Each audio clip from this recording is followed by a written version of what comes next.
Hello, everyone. This is another episode of Naiji Temple. We have a scaled-down crew today because one or two members are off doing other stuff, but we have some good conversation planned. We're going to be doing a little bit about Mazoot of Podlayer as a brand, answering some questions that were brought up by Tamara, one of our frequent question askers. And then we have some stuff about the Daryu and dealing with pent-up energies that Ben had some thoughts on. And then we also might have some time left over to get into some personal development stuff that goes along with the Mojiri adventure, how Mojiri and self-development go hand in hand. So there's some fun stuff there. All right, I'm going to introduce myself, and you guys can too, and then we'll get started. This is Naiji Coach. Naiji Ben. And this is Naiji Glenn.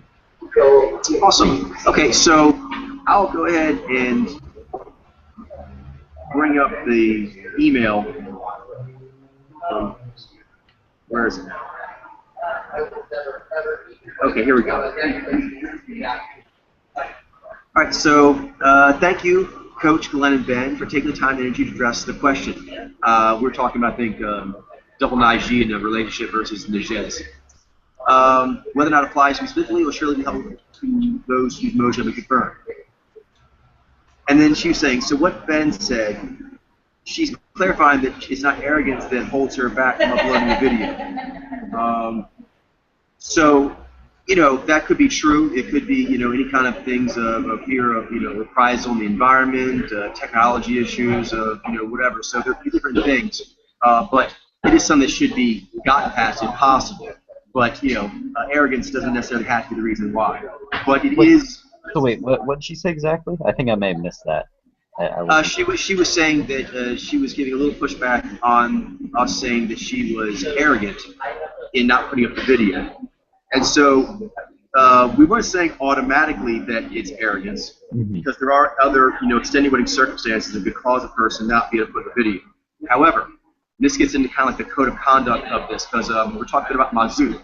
Mazoots are important. They have a lot to do with how you conduct yourself, particularly people that you just met or in certain situations, to get to know each other and come to an arrangement that works for both parties. So that in itself is not arrogance, but it is unfortunate. So not arrogant, but definitely unfortunate, because it holds up the process of getting further with the case.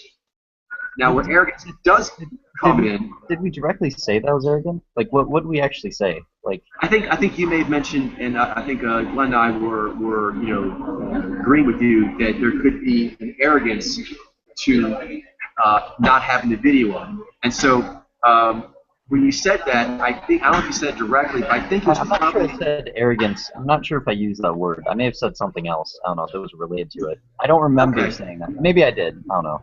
Okay, but just, you know, the word itself is not incorrect to use at the right time. So I think what we're actually kind of bringing up here is, in the way she's saying it, that's true. It's not necessarily arrogant in that way, but this gets to the code of conduct of Mazoot. There is an arrogance there. There is.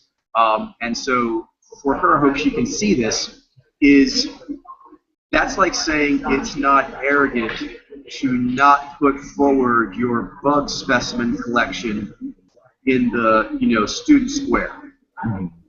That's true. But it is if you wish to have upper-level dialogue with people, to continue to insist on talking about biology and bug collections and what's going to be happening and this and that with other students who have put that forward. That's when the arrogance does actually come into play. Yeah, I agree that. Yeah, that I would agree that. Like, if you're claiming, like, to have like a higher knowledge or a higher understanding of something to the point where you're dismissing like what other people are saying, that in itself is arrogance.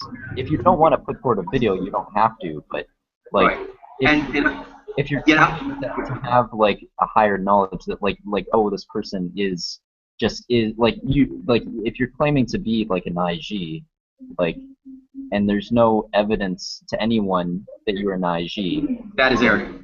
That is arrogant. So I don't know. Maybe I did say it was arrogant. I don't know. I don't remember. Right. But, I mean, but yeah. I mean, regardless, I do think that, like I said, her pushback in it being called arrogant, just not doing that, no, that's true. That's not arrogant in itself. But to insist on knowing something that would confirm is arrogant because you're taking something that you haven't earned yet. You know what I mean? So maybe you are Naiji, and maybe there are very legitimate reasons for, not putting a video up. Those are clear. It's arrogant to take a position of assumption. It's at least overly assuming. Yes. And then there is an arrogance when it comes to the amount of time. This relates to something she was saying about, I think, NeoBit, but really kind of Podlair in general, which is like how we roll. Which is that she said that we need to understand that people will need to learn and do things in ways that are different than what we're doing. Okay, that's true. And she referenced in particular the practitioner program. That's true, but not in the context that she's using it. Her words gave the context of in general. But her case gives the implication of how she has been doing it and in relation to what we're doing. Okay, so what does that mean? That sounds vague, but it's not really. What it means is we have three things being talked about here repeatedly. Getting your mojo read, doing the weekly quizzes, joining the program in a more formal fashion. Those are three things. Okay, so when it comes to having your mojo read, there's just a certain amount that cases cannot go forward without it, right? That's a given. Then this is the part where it gets into the arrogance and the impossible distraction. And this has to be said. I don't want to be mean or anything. I'm actually trying to be clear and give a big picture. Is right now, I think we can all agree, there is an overload of unimportant, unrelevant information. Some is just outright just pointless, some is just outright wrong, and that is not just wrong or whatever, it's not high priority. And you have to bring them when we talk about Podlair and how we're rolling. For example, I'm the top reader right now, and so my instrument is basically dedicated to solving the case of the Rosetta Stone, among other things. But that's a key thing I need to do in my lifetime. That takes up like all my Hadron Collider headspace time. All the processing, crunching. So does me answering cases. For example, not only do I read Mojo, but I answer very high-level cases, as do you guys, once we know the Mojos, right? Very high-level cases, very high-level Mojo journalism, very high-level insights on real data, known cases that everyone can reference. Yep. To bring in something that is a case that can't really ever go anywhere without having the Mojo read, and then for there to be any kind of ongoing dialogue about it, it's a distraction in both. It's just adding conjecture data when the world's already overrun with conjecture data. But that's like the last thing we need is more conjecture data. We need forensic data.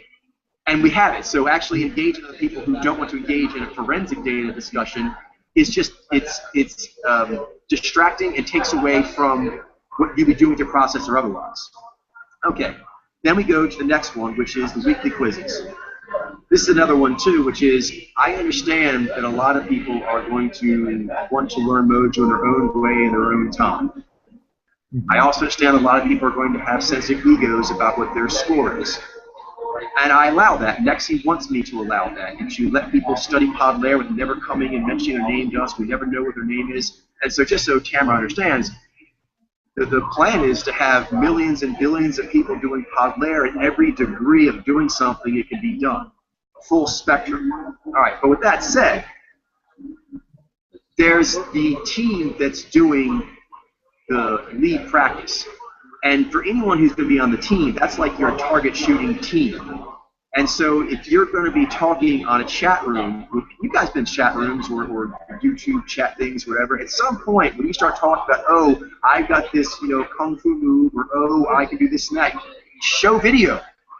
Because it's pointless to continue having a verbal textual conversation about something that is a no-brainer to be just proven that you can do it. So, like with Tamara, she can think whatever she wants as far as her Mojo, and I respect that everyone has their own opinion. However, there's a percentage to the opinion. And if you want to get Xi with it, this is the Xi and the Z. The odds.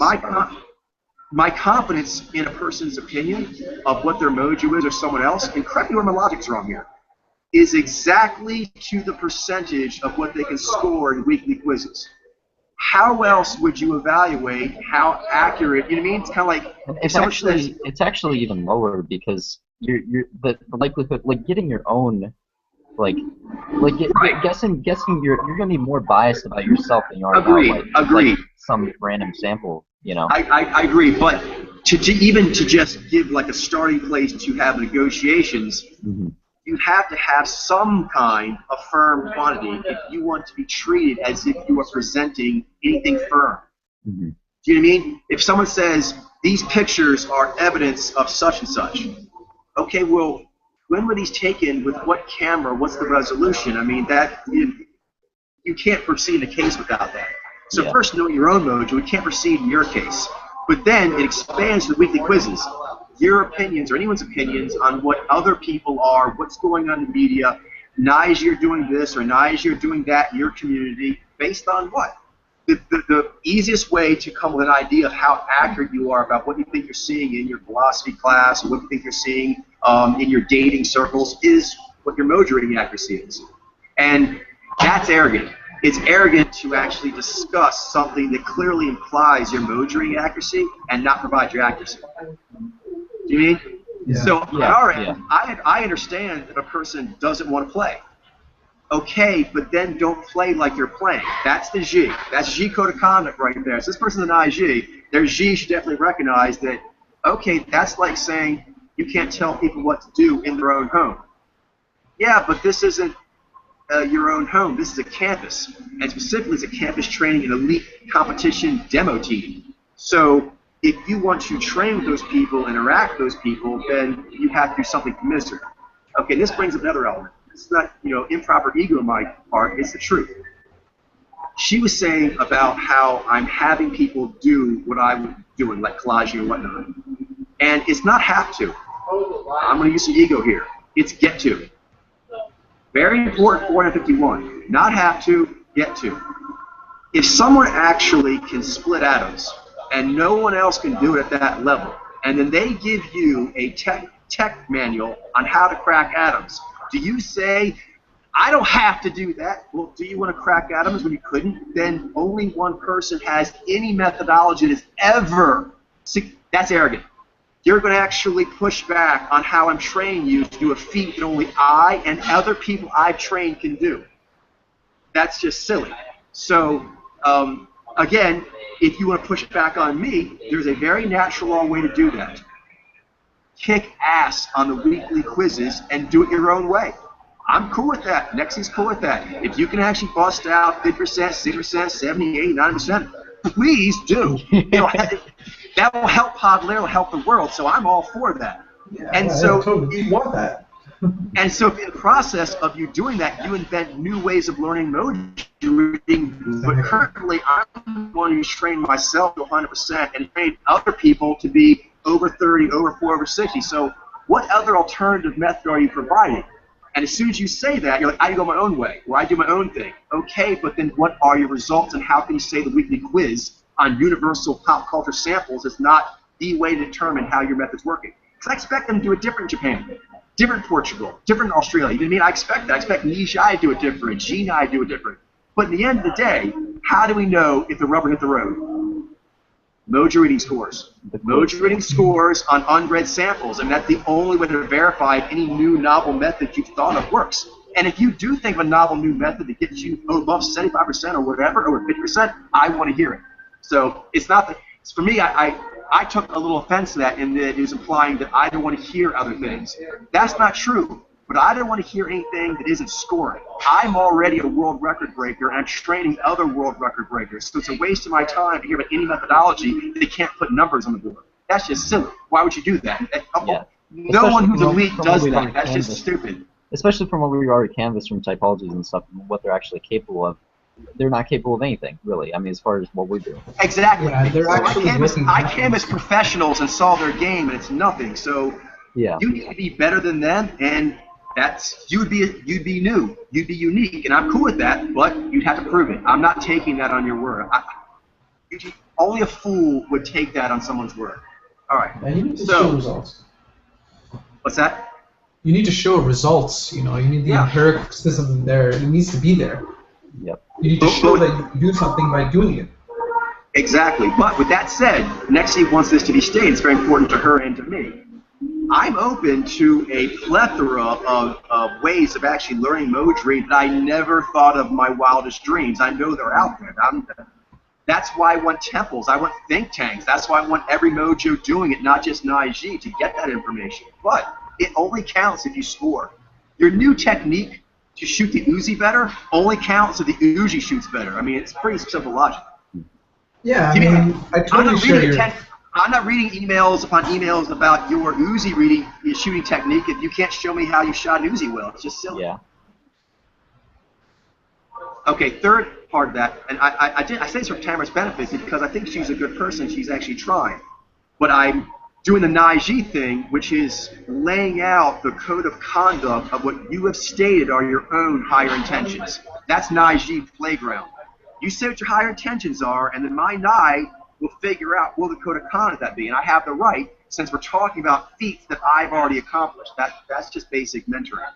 Okay, so then the third element is the practitioner program itself.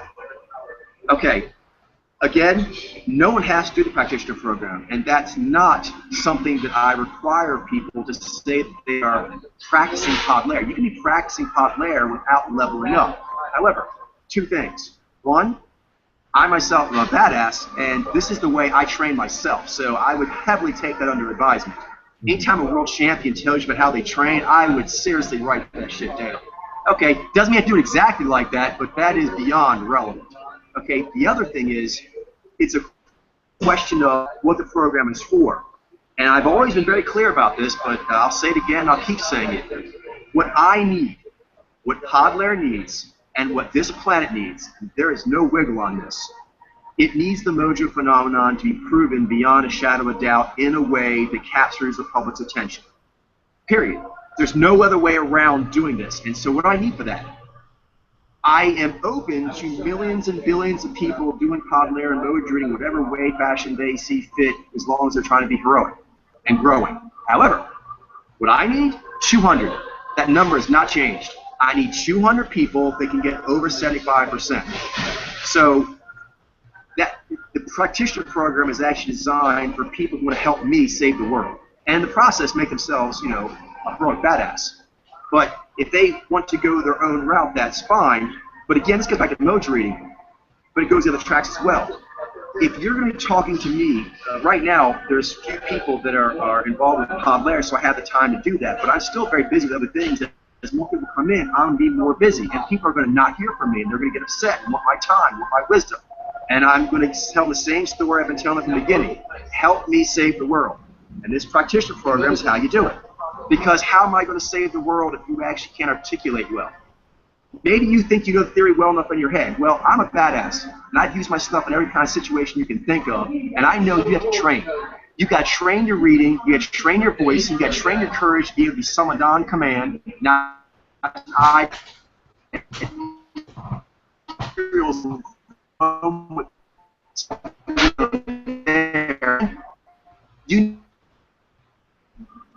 do you think there's gay pride parade? Why do you think there's every kind of pride parade? Because you cannot grow as a people if you want to publicly demonstrate in feats and exhibits of pride. Okay, so those 5 things are non-negotiable as far as getting the job done. Pod Layer, and the world needs getting done. The question is, do you need to be helping me out in that capacity? No, you don't.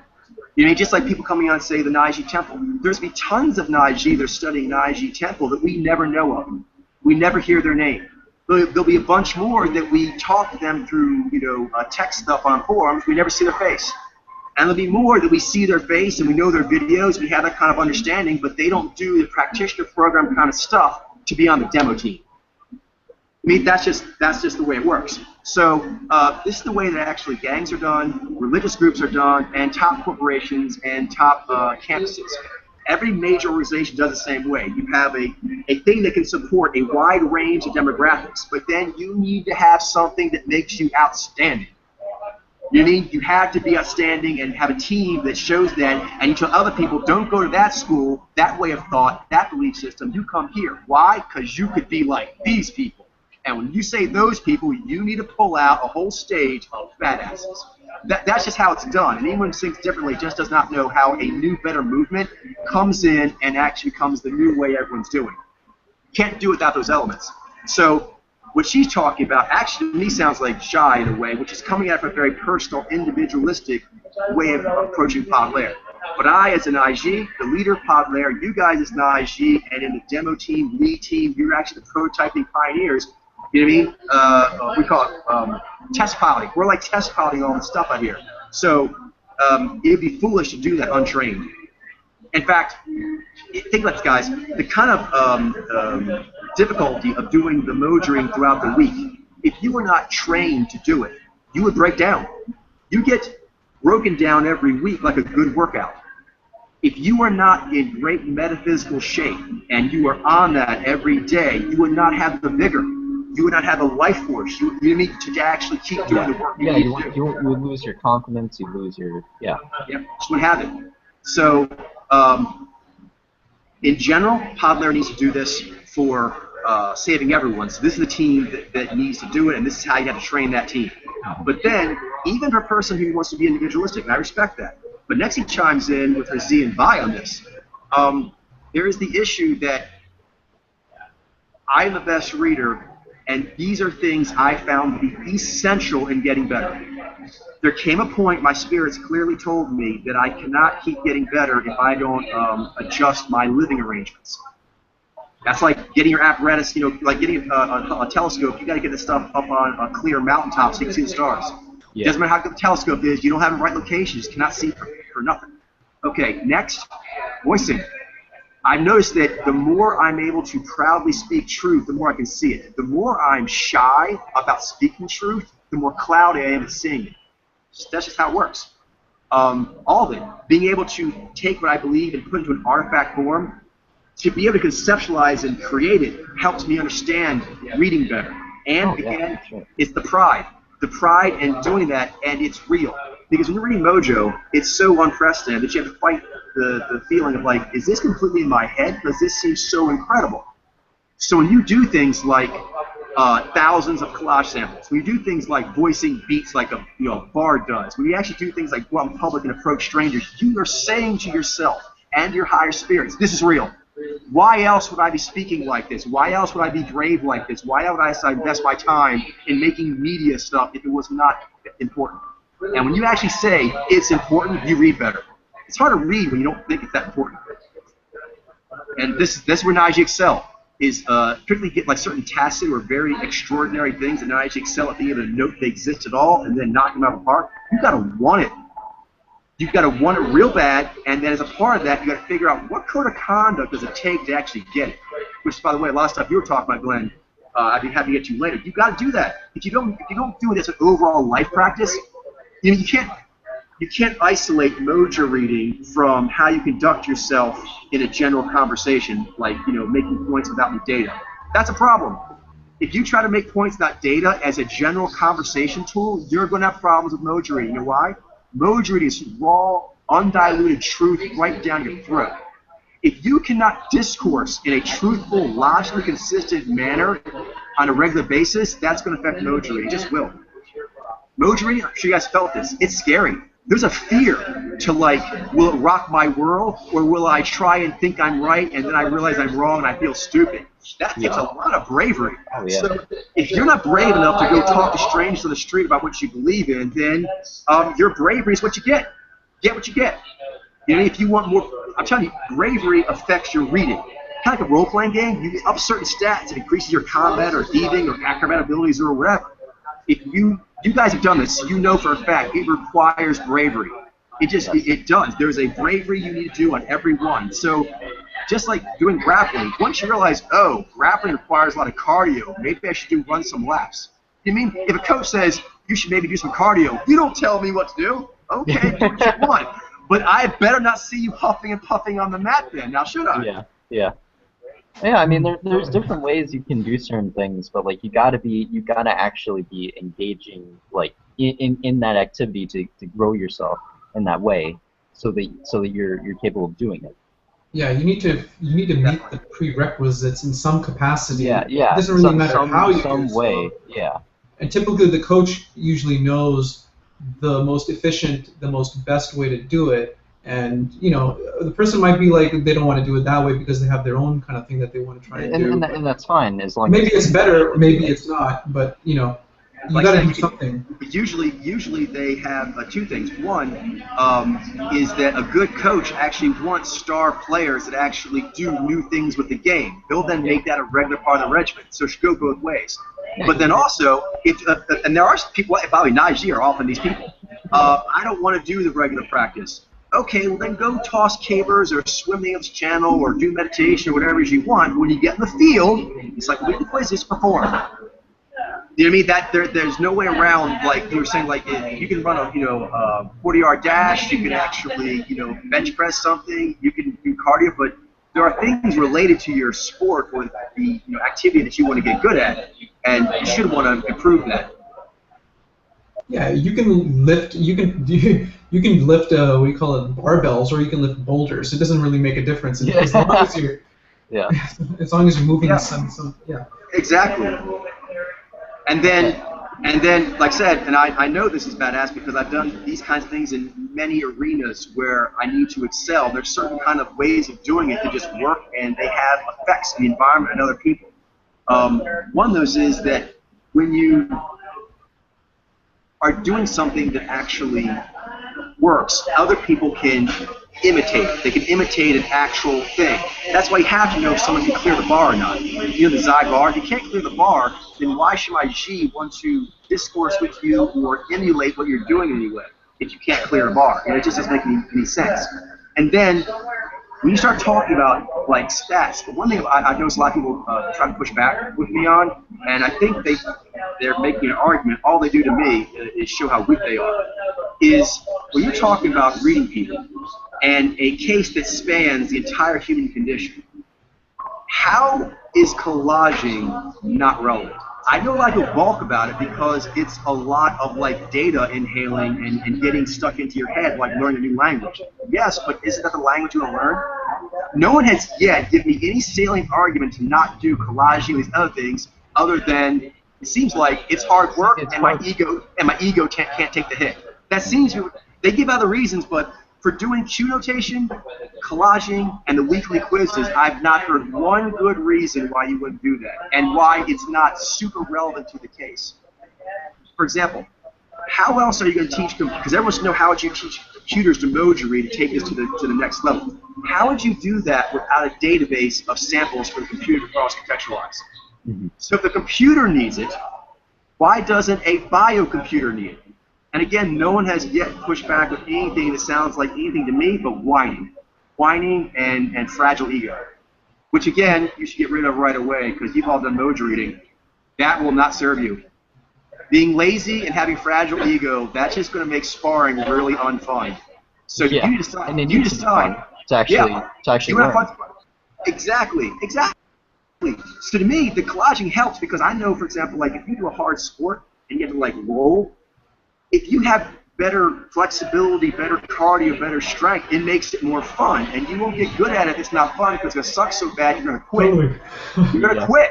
So you need to get to where you won't. Emoji reading will test you. It'll make you quit if you don't hero up. So you need to figure out what stats do I need to make sure I don't quit this, that I do well. Those seem to be the ones that do it. Yeah, I mean, it's like doing acrobats. If you're not flexible, it's going to be a pain in the ass. You may be able to even do the thing, but it's going to be painful. Yes. Yeah. And it's not, and because you're like not comfortable, it's going to be notable in how you perform. Definitely. And also, let's say flexibility. You have to have flexibility in acrobat. So let's do yoga. All right? And you're like, I don't want to do yoga. Okay, well maybe you do Pilates, maybe you do isometrics, whatever. But you need to be a flexible gymnast. That part about natural law has a way about being a gymnast. It involves being flexible. So if you can't do that, natural law says you're not a very good gymnast. It's just that's the way it works. So, I mean, I've noticed that whenever people have like balk about, say, doing collaging and other stuff, I'm always waiting to hear something. And as a badass, I have this right. And it's how I judge people. And I'm right to do so since I can do these feats. They never, not once, because they know I call them on it, have ever said what the replacement training is. Not ever. They just say, I'll do other training. What training do you do that's alternative that sounds anywhere as relevant or badass as doing thousands and thousands of pop culture samples? What? Crickets. That's what I thought. So why see, when people say stuff, a lot of times they think they're making a point, but if you're a Naiji and you're strong, you'll just use abductive reason and be like, man, that was weak. You actually said, oh, I don't want to do a bunch of push-ups.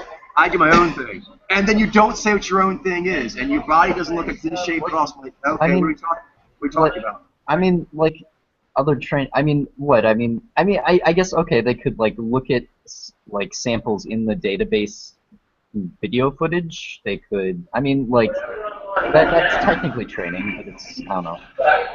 Yeah, but again, yeah, I mean, the training we do, I actually have designed, and I'm a genius at this since I already can do the feat myself. I'm training this, I'm making this to make the best team I can.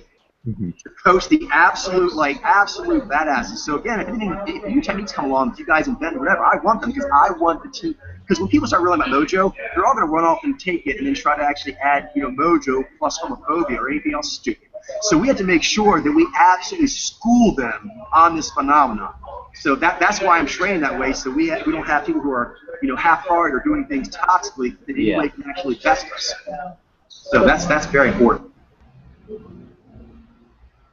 Apologize for going on so much, but I feel passionately about this because something I deal with a lot is, let's say, doubt demons, and I get pushed on. And I feel things, and people mention them on YouTube forums and in emails, and I am aware that people chafe against the stridency and the extremely challenging curriculum that we put forward. But this is people understand, this is the most important, it's true, it's the most important discovery ever, and it's like light years behind schedule.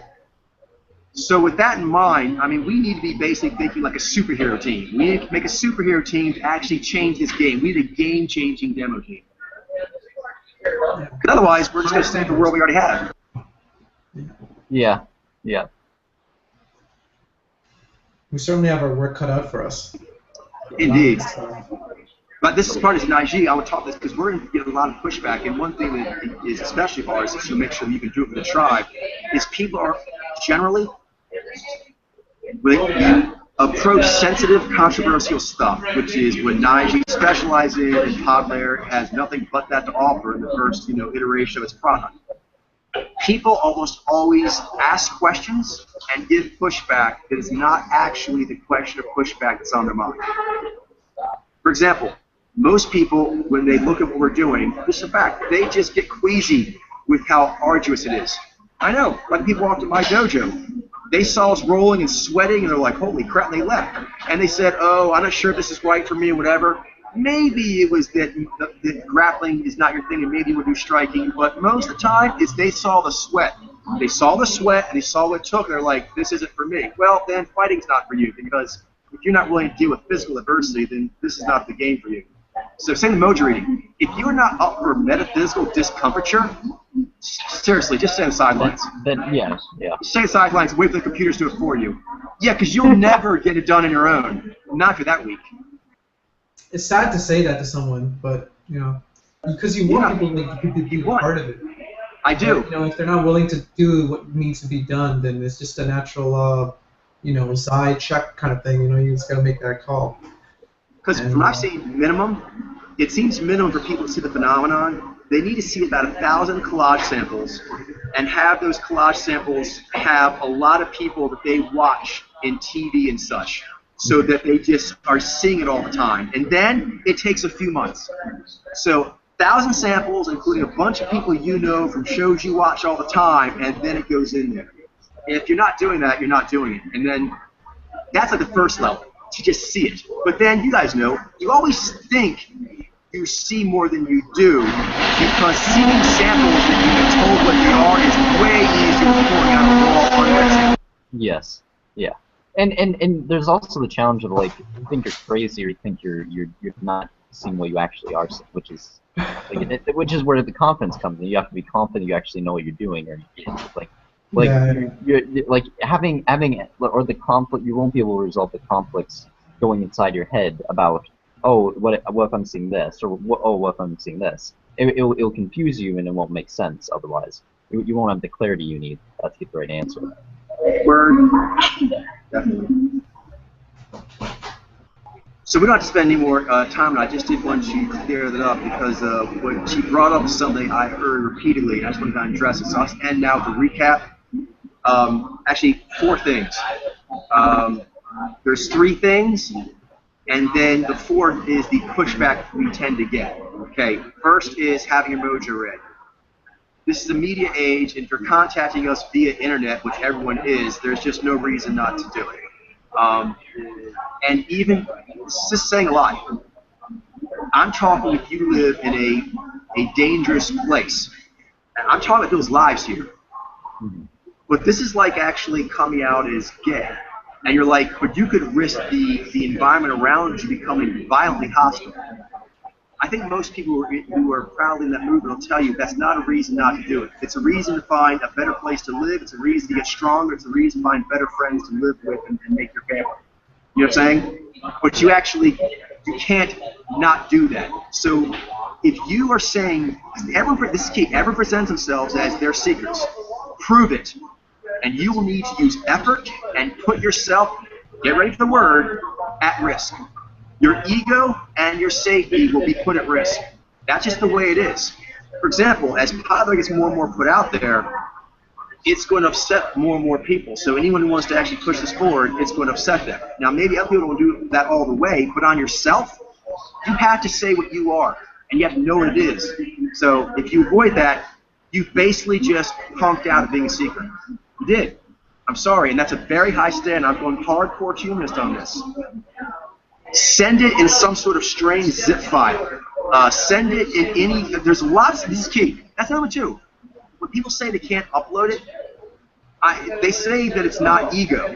You're like, okay, if it's not ego, then what is it? The only thing I can think of is what? Are you like scared that you would be seen in a public way and that would really mess you up at home? Okay, but no one. This gets back to me. No one's ever given an alternative method. Do you know how many ways there are to send video files? Really?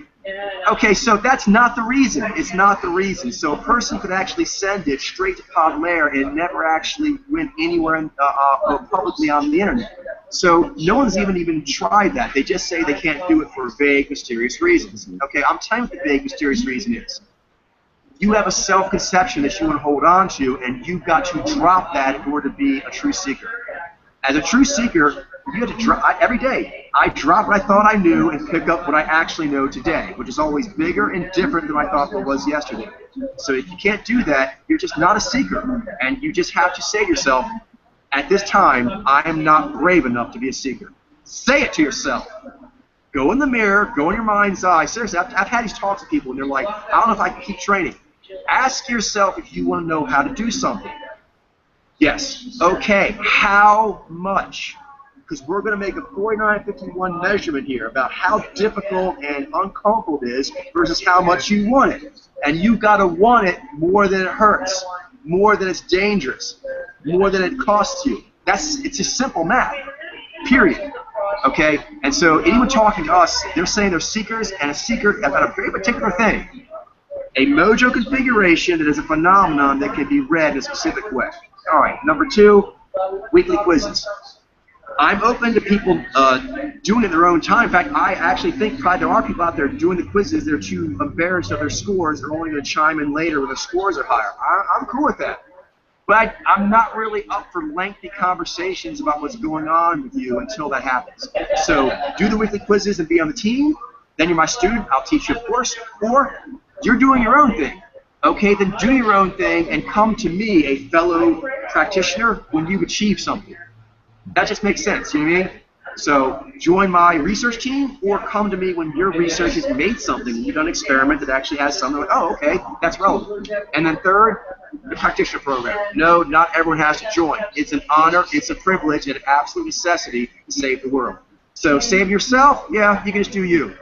But if you want to save everyone, that's how it's going to be done. And that's the job my spirits have set out for me, and that's the job of the team I'm training with, because I don't have a lot of time. I can only train people who are up for that. But you guys are, so thank you very much. No problem. It's a pleasure, Coach. It's an honor and privilege. And an honor, yes. I appreciate it. Just so it's an honor and privilege. This is key. It's an honor and privilege to train with you guys. And this gets back into something. Before I move on, I'll say one more thing about the Mazu, because it's important in spirit form. We don't talk about it as much, but it's irrelevant here because how you conduct yourself in worldly affairs represents what you're about. And if you don't represent what you're about well, you can't do it well. And that's why most of my life I've been spending getting away from people, including my own family, because they were not able to be in the headspace required to do this feat. So it's an honor and privilege to be training with other people finally that actually are willing to do the kind of stuff it takes. You know what I mean? The ego test that you have to go through, the bravery test. It is. And it makes me stronger. This is key. It's 451. Being on a team with you guys makes me stronger. Being on a team or in any way broaching that kind of relationship with people who are not team worthy, it's going to lessen me and make me doubt my own confidence. I've said this before, but it's true. You make a role-playing game, you simply cannot allow someone to invite over their lackluster, not really into it friend. It ruins the game. Everyone's ability to be in the zone is gone. It's like a jam session of musicians, and you got 5 good musicians and 1 sucky one. Guess what you have? Lots of sucky songs. You cannot get rid of the sucky player. You know what I mean? If the sucky player is playing, it's in the song. That's just how it is. So the song is less, and you're going to think less of yourself as being in that band because your band is lessened. I'm sorry, I want to save everyone, but the band that's going to do it with is one that I'm very, very proud to be in. And that's how it is now. Thank you very much. All right, on that, let's talk about being brave. Ben, you had some stuff to say about Darien being pent up, and this stuff that I experienced as well. I'm sure other nights you do. Can you kind of give a little recap, and we'll kind of jam on that? Yeah, I was gonna talk about because I struggle a lot with doubt demons and stuff. And a lot of times, I mean, it'll be like sort of like an internal sort of pressure, but over time that can kind of build and it'll kind of there'll be certain periods where it will sort of just have to let itself out in a way. At certain times, like I'll just be lying in bed and like tears will start like rolling, down my face and stuff. And it won't be like in sadness. It'll just it'll just be because there's so much energy that needs to come out. So actually, I'll have, I think there is some sadness to it. I think there is, but it's not the same kind of sadness like that you would expect. It's. I know what you mean. I know what you mean. Yeah. What you're talking about there actually has jai to it when you have those spontaneous releases. But what you're releasing, you're right, is not jai. It's actually your pent-up nigh dissatisfaction, that existential angst, that pressure. So what happens is, and your other has their jai with an empathetic connection to you. And there comes a point where your zai is holding back so much pain. It's not so much sadness, it's pain. And your other can feel this. And what will happen is your other will take the jai and it will auto-release your zai. It just decides, you've been pent up too long, it's unhealthy. And you'll feel a sadness, but it's not you. You'll get to this later on. It's your other sadness about how much pain you've built up, how much pain the world has built up on you, how much you have to endure, how long it's been there, and how you're starting to shake and not be healthy. And so the jai basically makes a jai executive decision, which is its purview on health. Empathetic, it's like, it's not healthy for you to keep this pent up like this. You need to release. And so it'll kind of give you like a flex of jai poignancy, and that'll just let the zai open, and then all that pent up stuff kind of comes out. I see. Now, that makes sense.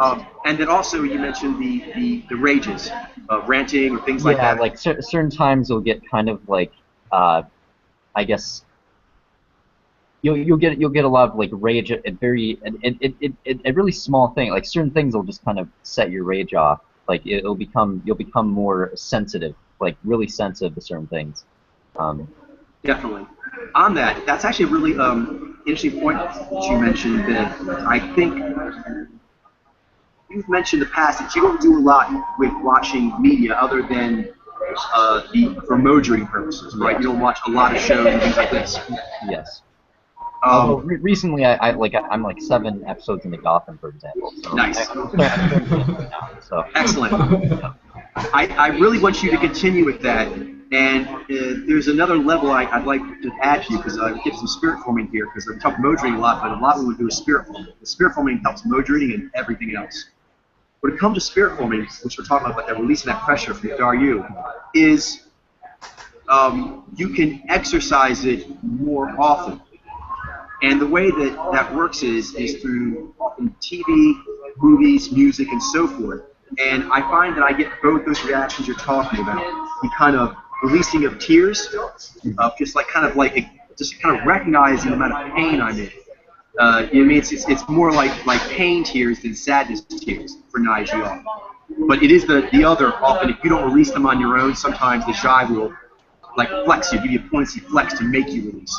But I find that when I watch TV shows, particularly ones that I'm interested in about the characters or whatever, so it grabs me more, if these things you're talking about, they bubble up the surface more regularly.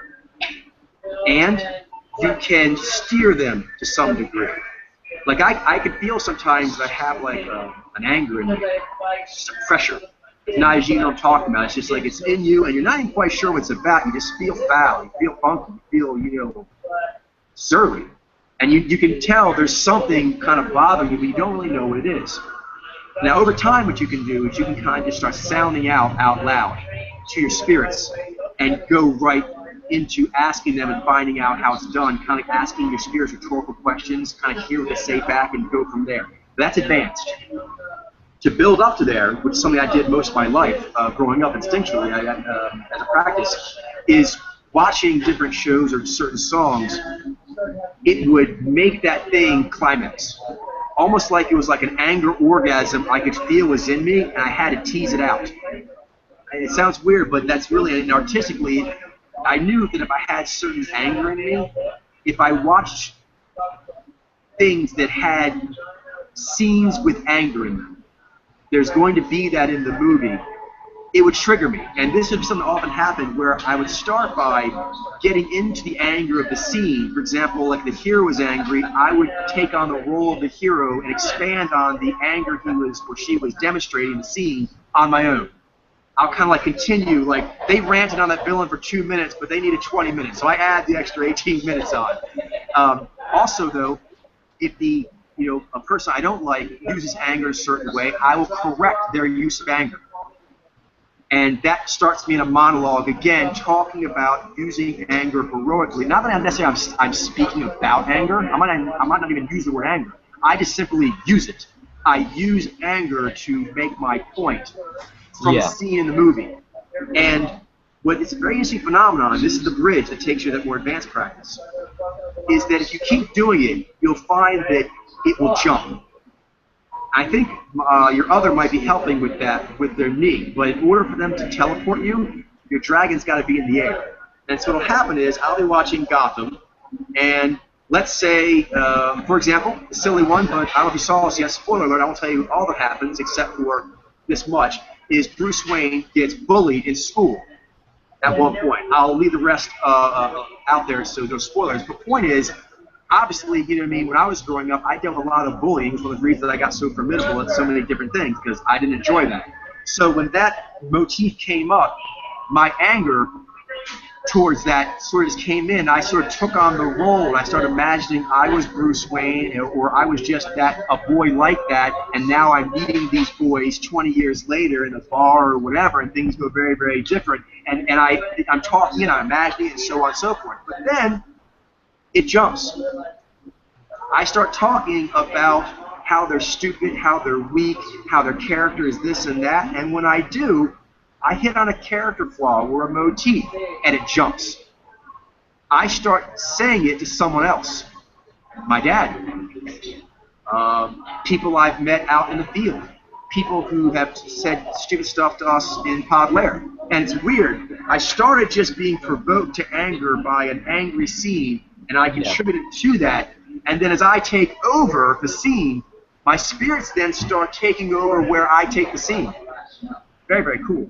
Interesting, yeah. You sort of learn that lesson from that one artful kind of medium, and then you apply that same principle in other areas of your life because you were able to get past a personal Yeah, it's break, and now you just want to apply. Now, because you use the valve there, it's going to eventually hit on certain things that are related to that exact They're more relevant to you. there's a reason that it's actually there. It's not just that little thing. Exactly. It's a greater issue. Perfectly said. Perfectly said.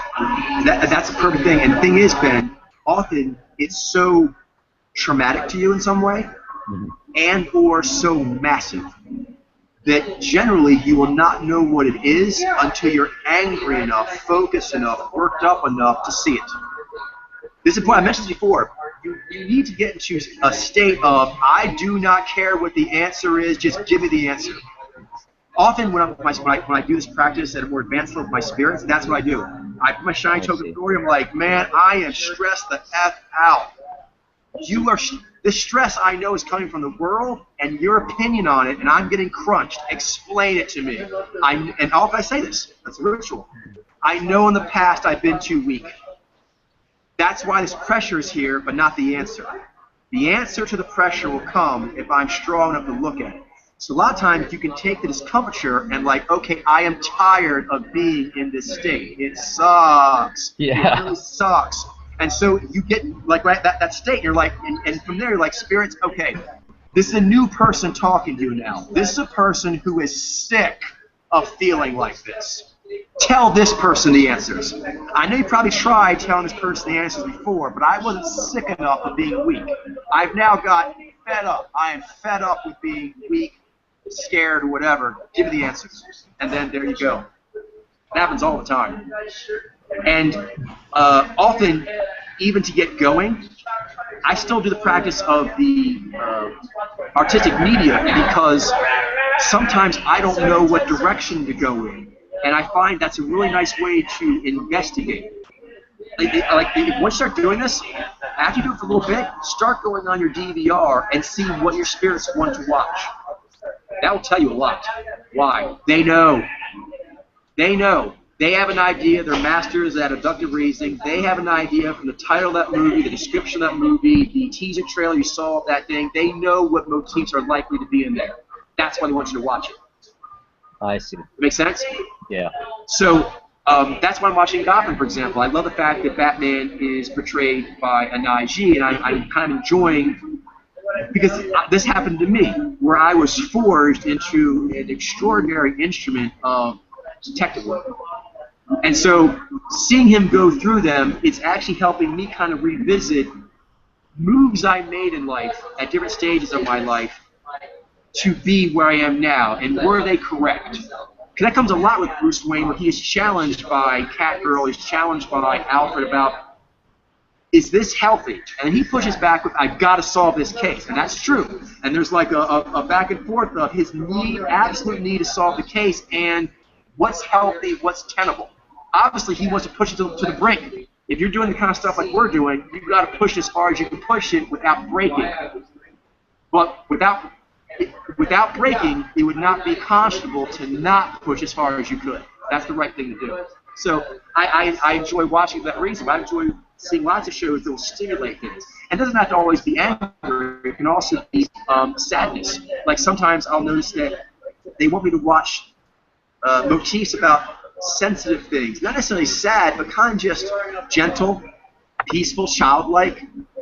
That's what happens with the crying thing. I'll feel like a strong urge sometimes to kind of like watch the Nature Channel, to watch like animals and just the cycle of life or whatever. And I'm feeling kind of like I'm chilling with that. What will happen sometimes is that I'll suddenly see myself as an animal and how hard I'm pushing myself. And my Zai, as hardcore as it is, kind of the Zai makes the Zai recognize even grizzly bears hit points where like, I need to take a break. even the most formidable creatures have things they can. Yeah. And so I'll sometimes like have spontaneous like crying fits as I kind of see myself as these other badass animals that, you know, there are times you're just pushed too far and you gotta like take a chill. Like one thing that I cried on, it sounds funny, was actually watching one next time we watched the honey badger. Are you familiar with the honey badger? Oh, yeah. The honey badger is badass. Okay, so one time we watched like this video that like of this dude like saying like how awesome the honey badger was and how it would just like honey badger don't care, just like yeah, Yeah, that's right. it's funny. Yeah. And so it is. And so one of the things they have is they're just unstoppable in their pursuit of Yeah. food. That's one of the things that makes them so survivable is that they have they have resistances to a lot of toxins and ways of being hurt, punctured, whatever. But they also have a voracious appetite and an absolute fearless, relentless personality that just gets them into everything and backs off just about every other creature. So I identify heavily with this as like being Nye. You know what I mean? Nye's like, I want it. I have to have it. But that makes no sense. I don't care. It makes no sense. You're 40 pounds. I'm 40 pounds. You're 400. But I'm going to get that because actually, I need it more. The episode of Gotham I just watched, or last one I watched, is one like the one where like they were trying to arrest like the mayor, like the Right. Right. yeah, they literally knew that they were both going to die, but they did it anyway. It was completely irrational, but it was like it was the best like most heroic Yeah, thing very they cool. could possibly have done. Yeah, it was So, totally. I mean, it I was is pretty really. cool. I almost thought that like that they were actually gonna like do it and then they were gonna be like outlaws or something. I don't know. But no, that they gave in. I haven't gone any further than that, so I want. But I don't know. Their plan was. Appreciate it. You know, I really enjoy geeking out, Yeah. and it's important. And this is important here, guys. Before Glenn goes, I was here. Is this I was talking about also why it's kind of good if you guys would watch some shows that we could bond on together? Because the same thing I talked about, how when watching them, it will unlock your higher spiritual practice of yourself. It will also unlock us together as a team. Like to talk about Gotham and scenes we liked and why not. That's like that'll take us really into deep territory. Glenn, take it away. Yeah, I was just gonna say about like the Gotham. Their plan was initially just like, and it was all inspired by Gordon because he's the one that's like the most brave in that respect. Yeah. He was just like he looked at the top people, and no one would ever think of like taking down those top people, those top bad people. But he was like, we're gonna do it. We're gonna like. This is where our problems are coming from. Yeah, we're just gonna walk right in there and we're gonna do what we gotta do. Like, and that's like proper kind of. It's kind of a bit like Blind in a way, because like that's kind of like how I think Harvey sees it. He sees it sort of like you're being a bit like you gotta like think this. So that you don't just do everything in like this. I don't think necessarily.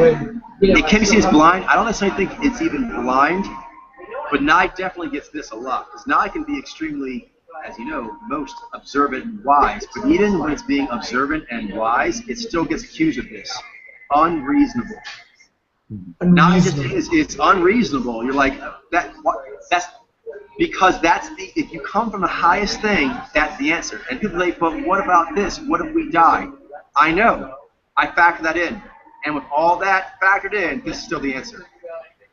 That's why Nye gets so absolute because unless you can mention something, because technically it's not being unreasonable if it has considered all the things you think would deter it. Yeah. So it's like, it's not that I haven't considered those repercussions, I'm just still going to do it. Yeah, and then it's just I think Harvey his idea is like I think he shares the sentiment of like wanting to do all these good things, but I think he kind of like maybe wants to do them in a way which is a little bit more thought through. Whereas Gordon, he's like he kind of feels like I think there really is no other way. We just have to be kind of brave about it. We just got to like accept the fact that this is like some hardcore math that we have to deal with, Right. like, you know, and we just got to do what we got to do because it's the right thing to do. Whereas other people, they kind of like get cowed and they kind of like they look at the situation, they're like, I don't know if I'm able to do that. It's just kind of too much for them. And he's like, well, you know, you got to put a stop to this, you know, these issues at some point, and the only way you got to do it is by just being the instrument that, you know, cleans all that mess up. I guess to be fair, Gordon did actually give in like once he knew that they had his wife. But, Yeah, I think that's kind of like a tricky like situation that kind of gets put on the hero sometimes. Is that someone that they really care about is put in danger, and then usually they give in to that kind of like thing, and but then it's an interesting kind of like situation because you have like someone that you closely identify to that's really important to you in a personal way, but then you have on the other hand like the entire world and like people that you may not necessarily know of in a very personal way, but then you have to like kind of weigh that situation. This gets back to the practitioner program and things like that we were talking about before, which is often when you're doing that kind of apex work, you'll notice it's a common theme. You generally have to be either extremely pared down in your relationships. If you're going to do like top CIA work, you're going to do top this or that. I mean, generally anything like that where you have the responsibility of gazillions of dollars and millions of people's lives or whatever in the line, you either have to make the relationships on you very few, and however many you had, you can have more than a few if you can do this. They have to be down for it. So, for example, like Gordon's character is he needs someone that actually can roll with the job he's doing because it's an all-encompassing job. And the reason why most people fail is because parts of their life don't match up. And the bad people can push on that. So he has to have a life bubble that cannot be pushed on, including even his personal people. That's like myself. With the work I have to do, including the nasty pushback we're going to get, and just the super high-level scrutiny from science and journalism we're going to get, I need to have people around me that just are, top-level people who won't flinch. And they're invaluable in a way, right? Exactly, because they have irreplaceable, because they're the only people that can do it with you. Everyone else, unfortunately, they kind of have to stay on the sidelines. And so that's tricky when you do apex work like this, when it comes like family and friends. Because your family and friends, they have to be. Right? Oh, sorry, this is completely random, but I just remembered, like, one of the first episodes that I watched, like, when I came to Podlair was actually the. Do you remember the 2-episode superhero episode Hunting for Humans? Right. I remember that was removed. Is there a reason why? I'm Not sure. I think it was unlisted or something.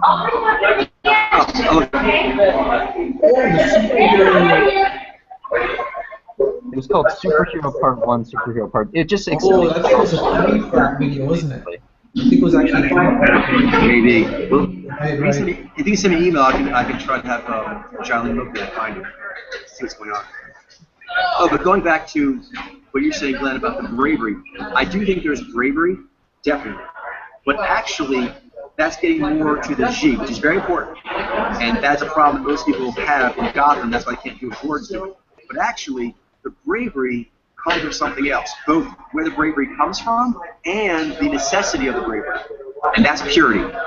The Nye knows what needs to be done, and generally speaking, when you're talking about apex problems that no one else has solved, it almost always involves the classic thing Nye is known for. Start from scratch. Start from scratch and don't use anything from the old way unless it's been approved to be added to the new way. Because the old way doesn't work. Trying to grandfather that over will not work. So with Harvey, he's taking it as, oh, you're kind of going G about this. You're kind of taking it as more like a heroic code of conduct thing. I'm more Z. Or also, your Nye doesn't know all the things I got working. No, that's the problem. The problem is, whether you're Z or G, he is caught up with several criminal people on various degrees of relationship that are inappropriate. So, kind of like Mojo reading, he's automatically out as far as coming up with the answer to solve Gotham's problem. He's already a victim. So Bullock is dirty to some degree. He's better than most of the other cops that he wants to be. You're right. But he has actually failed. And as a part of that, he's become less. Yeah, totally. And one thing that you just said that really stuck out to me, Coach, was that he's the purity bit. Yeah, definitely, because everyone is trying to do it in this other way, which is kind of more roundabout, which is kind of like which is why Gotham is why. Yeah. That's what Gotham is. It is. Totally, and that's not. Everyone is trying to do it that way, and everyone is like, well, no. We just need a little bit more time, and we'll be able to do it. But it never gets done. and he's just looking at that, and he's frustrated. He's just like, you guys are wasting your time. This is never gonna work. The only way that's not been tried, as far as I can see, is this more direct kind of route where you just like, this is the way we have to do it. And that's kind of sounds like it just seems sort of like ridiculous in a way, but it's unreasonable. Yeah. It kind of seems that you need to be that way in order to get things done sometimes. And now, if you're wrong. Who knows what kind of answers you're gonna get? You might fail or you might win, but either way, I think that's ground that's never been explored before, and so by that right in its own right, you need to try it out that way. At least get rid of this monotony of trying to just doing it the old way, because the old way, it's a way of thinking that's based on fear, and that's not going to work for you. You can't try to justify the fear like, oh, we'll just try to like tiptoe around the dragon. No, I think you have to go through the dragon. I think you need to go through that. I think you need to let the dragon eat you, and then. But you have to, the old saying that a lot of the best things in life are behind the doors we fear most. It's true. So oftentimes, and this is where Nye really, because between, there's two things going on there between Gordon and Bullet. One is that one's an IG, one's an IZ, but the other one is, and one's more of a rookie, one's more experienced. But that can cloud the issue. The real issue is there's an overwhelming problem in Gotham, and no one yet has come up with the answer. Now, one thing Gordon has done is, kind of like I mentioned before when I was talking about the Darby stuff, of like being able to say, why do I feel so lousy? And just tell me the answer. I don't care how bad the answer is. Exactly. I need to know the answer. So he's the only one that's actually entertaining any idea that might actually be the answer, even if it's really uncomfortable. Everyone else is saying, let's make things better, but not if it's uncomfortable. How are you going to ever deal with Carmine Falcone? No, that's the thing. Come on now, that's ridiculous. Yeah. Everyone is like out for themselves in a way. Even what do you call it, Jada Pinkett Smith.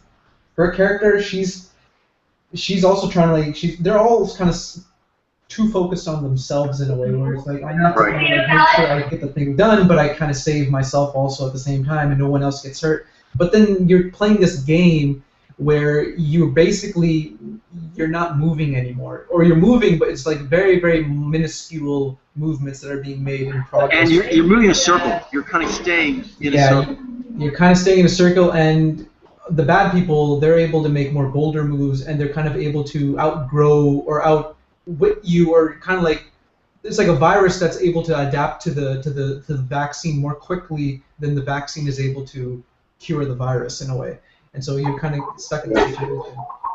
Totally. Nothing ever gets and that's not just the overt criminals like Jada Pinkett Smith and the Carmine Falcone character and so on, but also like the police chief, Bullock, his partner, the other team, like they all have these kind of agendas that are keeping them from getting the job done.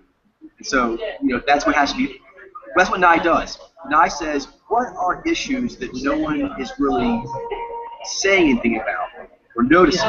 Once that's been put on the table into the light of day, then you're like, okay, how does one actually address this? Let's not talk about what we'd like to have, what's comfortable to have.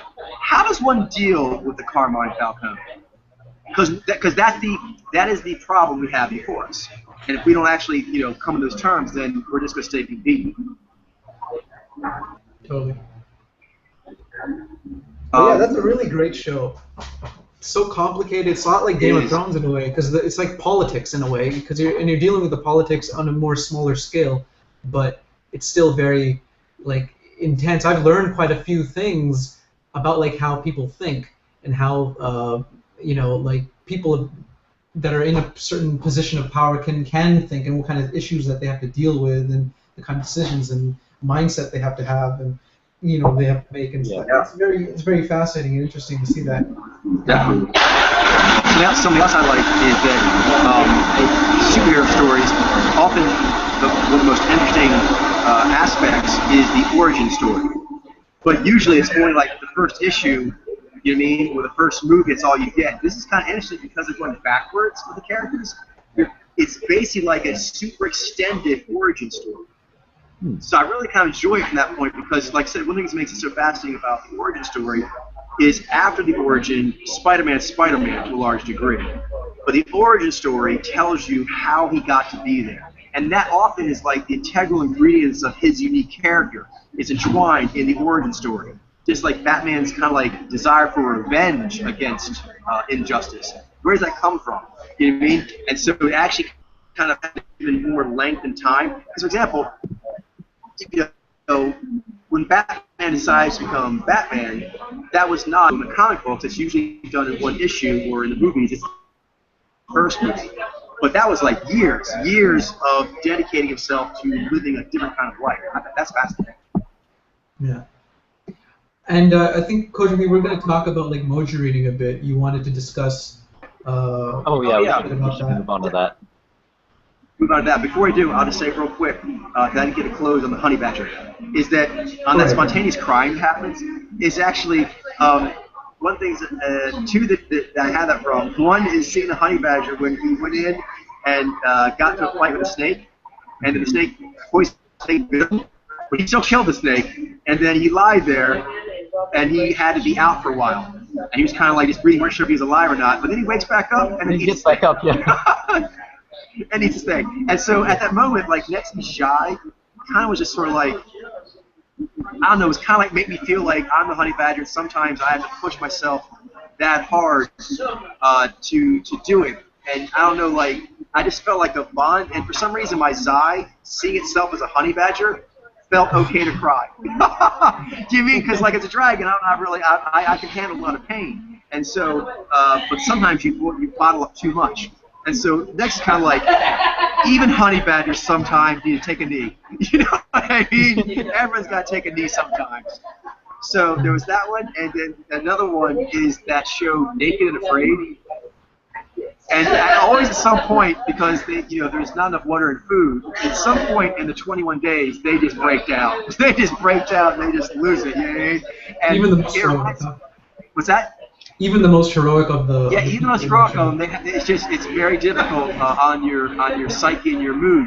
And so they kind of break down, and oftentimes it's on silly stuff. It's not really even that. They'll stub their toe or something, but you stub your toe after you haven't had food for 15 days, it's just a big deal. It's a big deal. Yeah. My toe.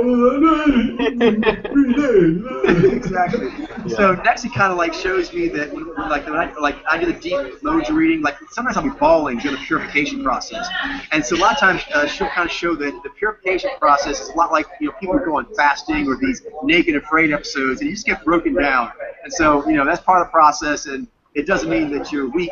It means the opposite. It means that you're very strong, and still you pushed yourself to your limits. That's how she said it. So you are a badass, but you pushed your badass self to its limits. You broke it. You broke yourself, but that means you'll be stronger. So in that way, sometimes I can actually shed tears, and I feel kind of like good about it. Feel purified. Yeah, it actually feels good when you do that. I don't know. It does. It's not usually negative. Usually. No, it's not. You feel like you did your circumstantial best. things. I mean, like you need to know how to handle the energy, but like if other people are involved, but otherwise, yes. But if I'm myself or if I'm with people I trust, then usually it's cathartic, and like I think what Clem was just saying, what I usually feel is kind of like tired. Actually, both of them do that. Both when I get like the anger, the righteous rage. After I'm done, I feel good, but I feel kind of like when you had an argument that you need to have with someone that cleared the air. You're happy, things are going to be better now, but I got to go home and take a nap. I need to eat some soup and take a nap. And so the crying, interesting enough, is so different, but that way it's the same. The cathartic thing, I feel better, clearer, but kind of drained. I feel a little drained, and I need to sleep as well. Yeah. It usually happens right as I'm lying in bed, like the teary-eyedness. It happens right as I'm laying in bed, usually. Yeah, right around that time. I don't know. Tends to happen at that time because you push yourself so hard. You're like, and now your body's finally getting time now you're starting to relax, and then Yeah, and now it's just like you let the liquidy state kind of come over you, where you're just like kind of like you know, like you in the bed don't know when one starts and one stops, and then suddenly And in those kind of twilight states, those quasi states, I find that my other comes to me quite a bit. And I think that's why the crying happens. Is because a ritual that's just sort of always happened with me and Nixie throughout my life is on waking and on sleeping. On waking, it's often, as I'm in my quasi state, kind of like my simulator, I'll start getting a rush of all the things that I need to be doing, all this stuff. And you can always start with me, contextualize, it's kind of fantastical, but the fantastical will start going towards what I need to do, like seeing by, and that's often what then gets me out of bed. And if it's a good thing, it'll be exciting. Sometimes it's like, oh, I have to do this, and she'll be like, oh, you got to go do this. But other times, it's sort of like, you know, we're going to be doing such and such today. You got to get up in time to go get all the good food and make this, and so, but it kind of puts like an urgency in me. The other one is, ironically, I find often there can be a temper there. Temper more in the morning, the crying more at night. Not always, it's not strictly that way, but more often. That urgency that Nexie's like, the world's waiting. Your powers, you need to use them. When I start doing stuff, have you noticed if you get really into something in the morning or you're still in the quasi state, you'll be like really in the zone. If someone interrupts you, I find I get very angry. Yeah, just sort of like, get out of here. You know, like, I just need to Yeah. But it's kind of like I'm in my quasi state in the bed with my eyes closed, and then my metaphysical lover kind of floats on up to me and starts like enticing me to get up and do something. When I get up that way, I am extremely focused on doing that. Like, if she's like, ooh, you need to go do some mojo reading on this sample. Last night you were thinking such and such, she'll cross-contextualize. Maybe you should go look up so-and-so. I'm like, yeah, baby, I should. When I get out of bed, I'm going to the computer to read that, and do not distract me. And if the phone rings, I will go. But I can actually go off in like that tempo we talked about, which can seem inappropriate to what was even happening, like the phone. I'll just go off on how I hate phones because the phone interrupted. Really, it was because I was feeling very sensitive and raw, and I was hanging out with Nexie, and the world hadn't come in yet. And when it does, it just gets like artistic anger. The other one is, at the end of the day, when I'm laying in bed, when you're tired, like you mentioned, I find that Nexie cross-contextualizes basically what happened that day, and kind of like does a tally with like your Z and Vi of what I did, how well I progressed the story forward, and things like that. It can also be preparing for the next day, which can keep me awake. But when the crying comes in, is she'll sometimes like, when I'm doing what I do during the day, I just do it. And a lot of times I'll get scared or tired or other things afterwards. I think I actually have a propensity for doing that. And if you train yourself, which I have, it's just kind of natural to me. When I get in the heat, just my physical, metaphysical, I just kind of grind on it. When I feel pressure on me, I just take it as like weights I'm lifting. Later on, I realize, oh, maybe I damaged myself or put myself here or there. But generally, when I'm in the feet, I try to ignore anything that's going to keep me from getting there.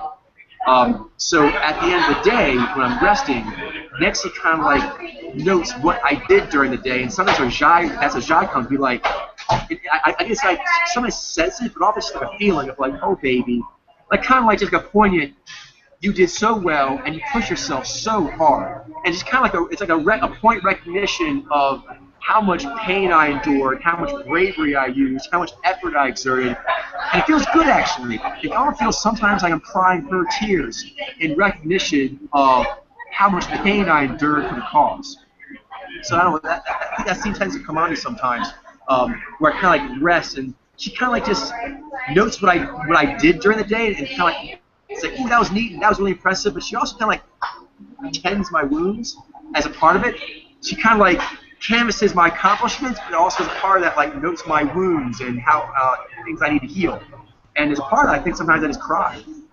And it does feel good. Although, you know, sometimes it makes you feel a little sad, and sometimes you're not quite sure why it's happening. But over time, I found that tends to be what the case is. Yeah. Yep. Yeah, I mean, because it clears up your head, so you're like over time you'll get an idea of like where it's coming from and what's going on and. Definitely. I found something, there's a recurring theme on that, which I do think there's the Jai that helps it release. It's not Jai, but the Jai releases. Because I think you mentioned that it's correct.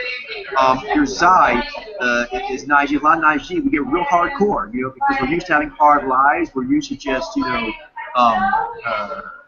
prolonging satisfaction, putting up with pain. We're used to doing that. But sometimes it can go on, like I said, too long, and the Jai kind of recognizes that. So I found that actually, one, the release of it actually helps the pain go away, and like the Nai pain seems to actually dissipate some. The dissatisfaction seems to dissipate, which feels good and helps clear the mind. The other one is the Ji. I feel appreciated a lot of times. Like, a lot of times when it happens, I kind of feel like Nexi's saying, like, oh, baby, and I kind of cry about, like, her sentiment that way. I feel good that she's moved by my performance, that how hard I pushed myself, the pain I put myself in, she was moved, thought it was impressive, thought I was heroic, thought I did a good job. So, very, very few things can actually bring me to tears than, you know, either a friend actually something bad happened to.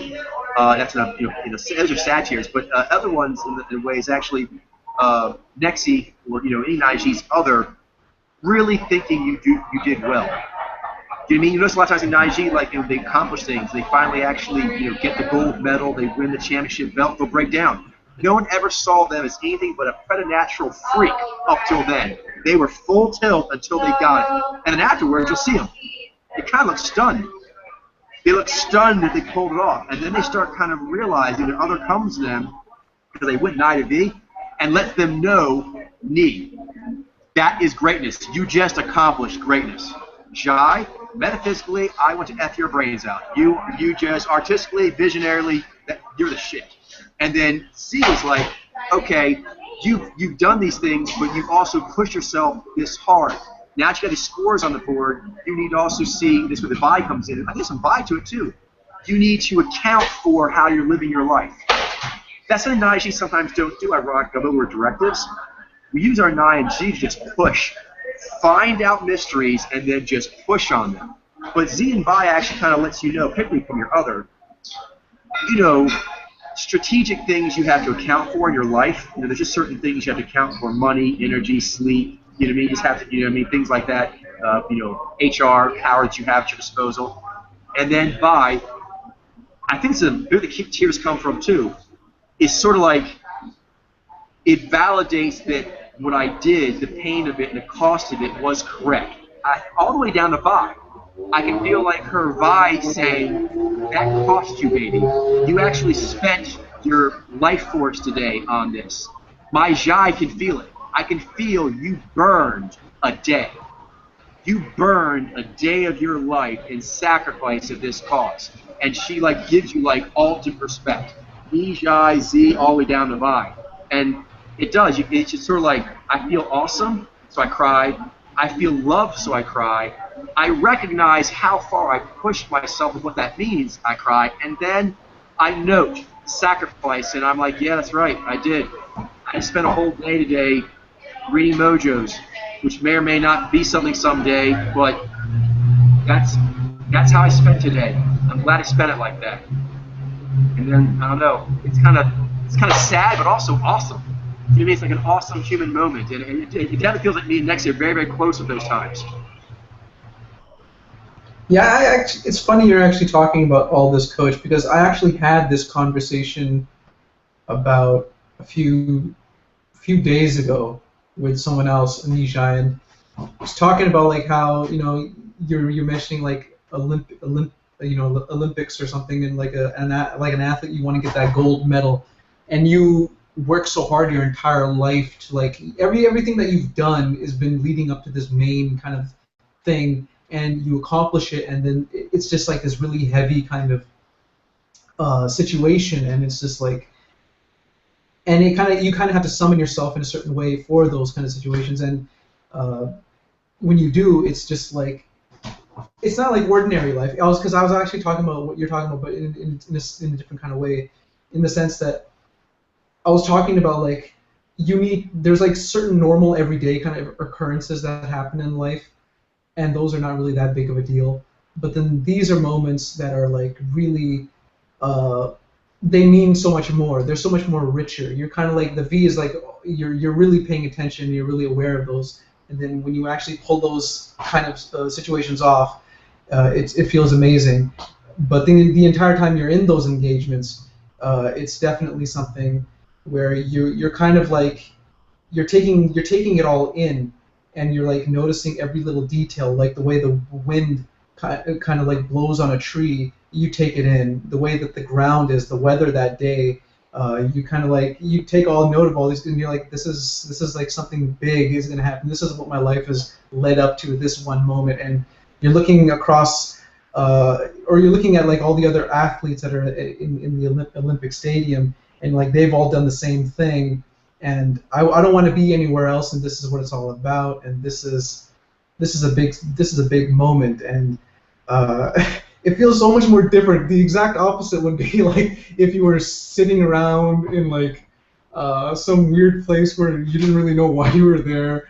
Yeah. And it's like like this For is sure. actually a moment when this is actually a situation or like an area where, and you have to, you feel compelled to want to act a certain way.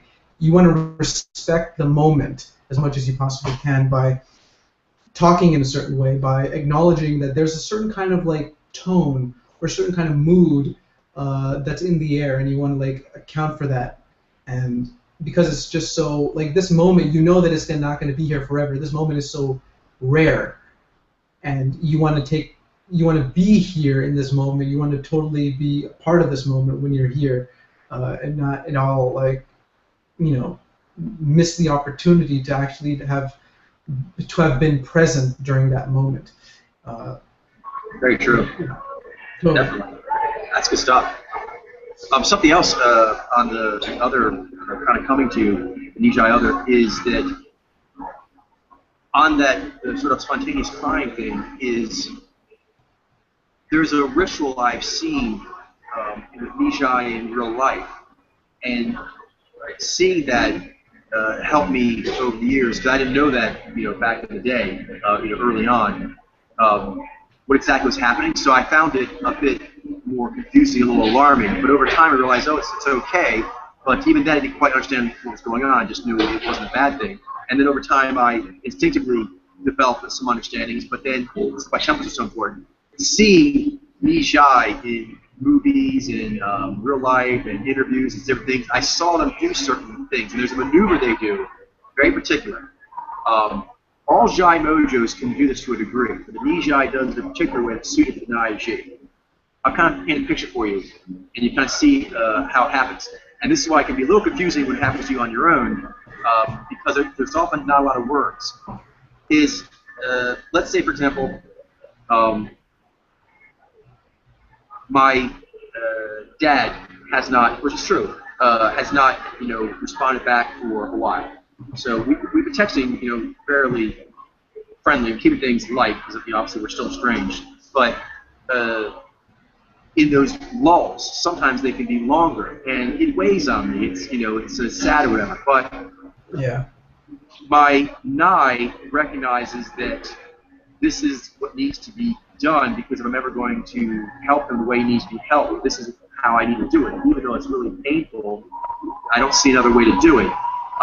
And also, for the work I need to do, I need to stay clear-headed. And for the team I need to be with, I need to stay strong. So often when I'm doing most of my stuff, it just doesn't seem appropriate to really indulge in, like, I don't know, this isn't actually correct, but you being Naiji understand what I'm talking about, just G-Mojos, I indulging and feeling sorry for myself. It's like, you know what I mean? This is what the case demands. I have work to do that I need my head on straight, and I have people on my team that count on me. I can't just be, feeling sorry for myself. So, as an IG, I will be doing that a lot. But then what will happen is, it makes sense because Nexi often to me appears like she's actually there, like my Tsunami. But I see this motif done many times in real life in Nijai. I'll go over and cell phone message will come up, and I'll check it, and there'll be a little like excitement in me, which I won't speak. No one probably would even know. They wouldn't see it. I just walk over to the cell phone like I always do. But there's a little excitement in me, and just the abductive reasoning, the timing of the call makes it that it could possibly be my dad. Oh yeah, yeah. I've experienced that before. I understand. So I get a little excitement, but I don't show. And I just walk over, I look at the cell phone, and then I see it's not him. And so I just click it, move on, go back to my Mojo reading, and if I'm in the room with people, they can't tell. And even when I'm by myself, nothing really shows on my face. But Nexi has Nijai, as Nijai do. And she notes this.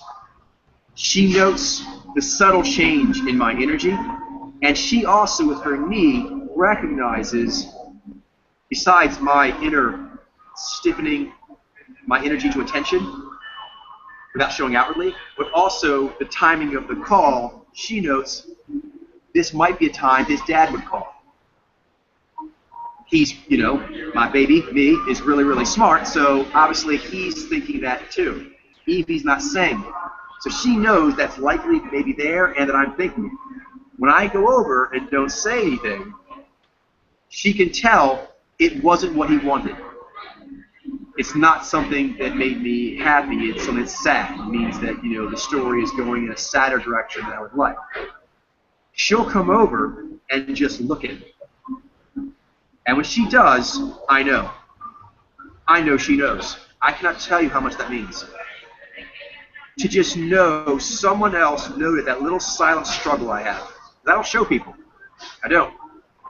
Phone rings. It might be my dad. I get my Mojo reading, go over and look. It's not. I feel sad. Come back. And not only feel sad, I just note, that sucks. I wouldn't say I feel sad. I kind of sigh, like, that's not good. But other than that, I don't really let it touch me. Then to see, like, her with her knee eyes looking at me, that clearly says she is reading all that just happened, understanding the moment. Just the fact that someone noticed and understands makes it not so bad.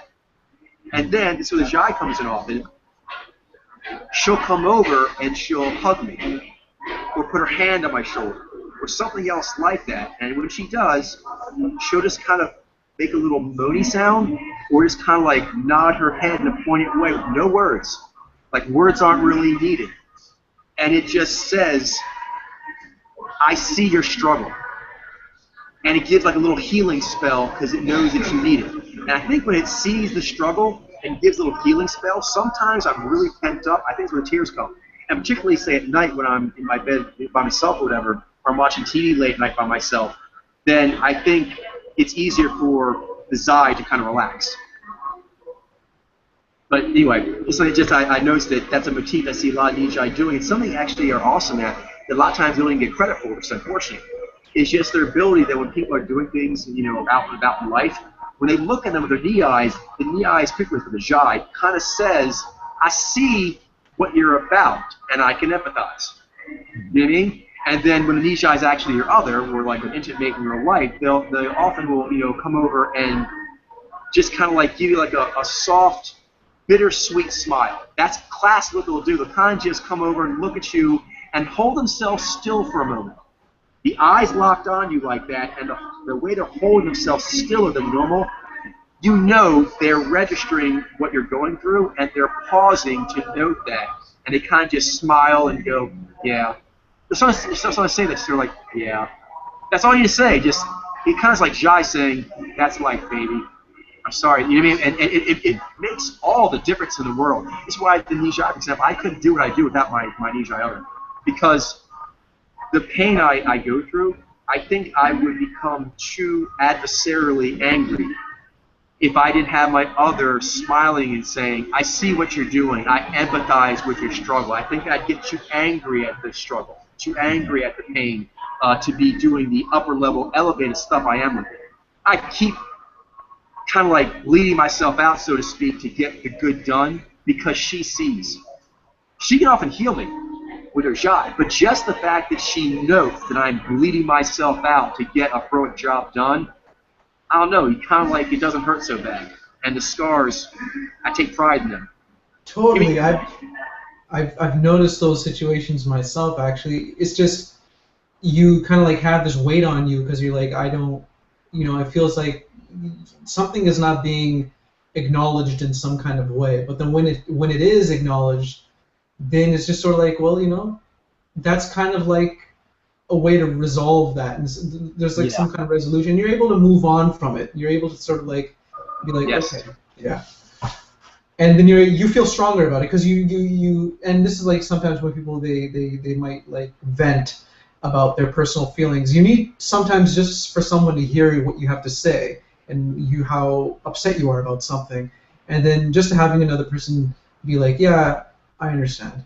I've been through something similar, totally. or just looking at you, and then it just feels like you were heard, and because you were heard, and because you were seen, and because you were acknowledged in that very, very important personal kind of way, it just kind of makes it so that you can move on. Very, very true. Very true. I think it helps you to process it in a productive way. I know for myself when I sound off, it often can have anger to it. Because that's kind of how I realize what I feel on things. But I know that it's going to a higher place, and it's not just pointless in how close my other is with me. Because the Nijai other is designed that if what you're ranting about has some truth, some validity, and you are using it to try and figure stuff out, to make yourself stronger, to get past this, this challenge, that they like hearing it. They don't, you know what I mean? And so that's one thing, because I think a lot of Naiji, they either hold in their sounding off too much, or they sound off in a way that an other, even a really game, down Nijai other, would not be okay with. So to actually do it properly, you need to not keep it pent up. You need to sound off on a regular basis, but then to make sure it gets refined and matured is if your other likes it. You'll know, because things we're talking about tonight, these are all things that we can tell kind of our others with us and like communing. So you can kind of use that when you sound off to see how strong that sense of communing with your other feels after you sound off. And you'll find that if you're being truthful and brave, you can sound off hard. Raw and hard. Your other will be down. As long as, if it's truthful and it's brave, you know what I mean? Then yes. Yeah, truthful, three things. Truthful, brave, and with a intention to go to higher ground. Those three things. 1, 2, 3. It's true, it's brave, and you're trying to get to higher ground. With that said, you can get pretty gnarly. You get pretty gnarly. Most people will be looking at you thinking they need to call the cops, but you'd rather be like, ooh, keep going. But you know somebody is like has like a phone like 911, and then they're just about to press and send. But they never gets quite to that point. They're like, okay, I can put it away. Yeah, I mean, generally the Jai will stop after. I mean, if it sort of gets that way. Exactly, and so that's a good reason to curb yourself when a creature that is designed to be down with that is like, I don't know. You know what I mean? Because your other is designed, Nijai in general is designed this way, but particularly your other is a Nijai designed to know you. You know what I mean? It's in your head, knows all the movies and stuff, all the family stuff you've had. So it's designed to be your personal Nijai champion shrink, among many other things. Yeah. So, like a shrink, if you think about that, a Nijai are very, very understanding when it comes to that. And particularly in psychology, something they excel at. If they can hear some freaky stuff, and they're like, okay, well, now where does this leave us, or what can we do with this? You know what I mean? They're very, very open and non-judgmental, as long as you're actually trying. That's the key. Now, they'll bring the Z and by on you and let you know, now you're just wallowing. Now you're just being a jerk. Now you're just, lashing out. That's not cool. But if you actually want to kick down a few walls, and you want to actually, impale a few stupid people on metaphysical spikes in your head because that feels like right, and she's like, yeah, it's true. I wouldn't do it myself, but it does look like that needs to be done, and you are a hunter. So that's kind of, I know if I'm sounding off right, I'll do some extreme stuff, and then I'll see how Mexi feels. And if she's like, I'm not a hunter, but someone need to do that, and you're the one to do it. I'm like, okay, I'll keep going. Okay, before we sign off, if you guys don't mind staying a little later, it's up to you guys. I don't keep you up too late, but if you can, we can talk a little bit more about the personal development stuff in Mojo Tree that Glenn was mentioning. That's very interesting as well. Yeah, I was actually thinking about that quite a bit because I don't mind staying up a little bit more later. It's perfectly okay with me. But I made like a post on the forum about this week's quiz, and I think maybe you read that, Coach, and I think that's why you want to talk about this as a little bit. And in particular, I was talking about this one experience when it comes to emoji reading. Sometimes you go through like these. Sometimes I don't even quite note them, but I go through them quite often. There's certain kind of mental kind of thoughts that you kind of you kind of that come up, and then you have to like you kind of like weigh them in a certain way, and then you kind of like move on from them in a certain respect as well. And sometimes one of them, which is a new one for me, is having to deal with how other people might react to you saying someone is a certain mojo, or you believing that a certain person is a certain mojo. And one of the things that came up with me and had to do with one of the samples, I think it was the first one, I don't quite remember his name, but I thought that he was a Jaini. And I actually saw that he was a Jaini right from the get-go. And I was able to note that.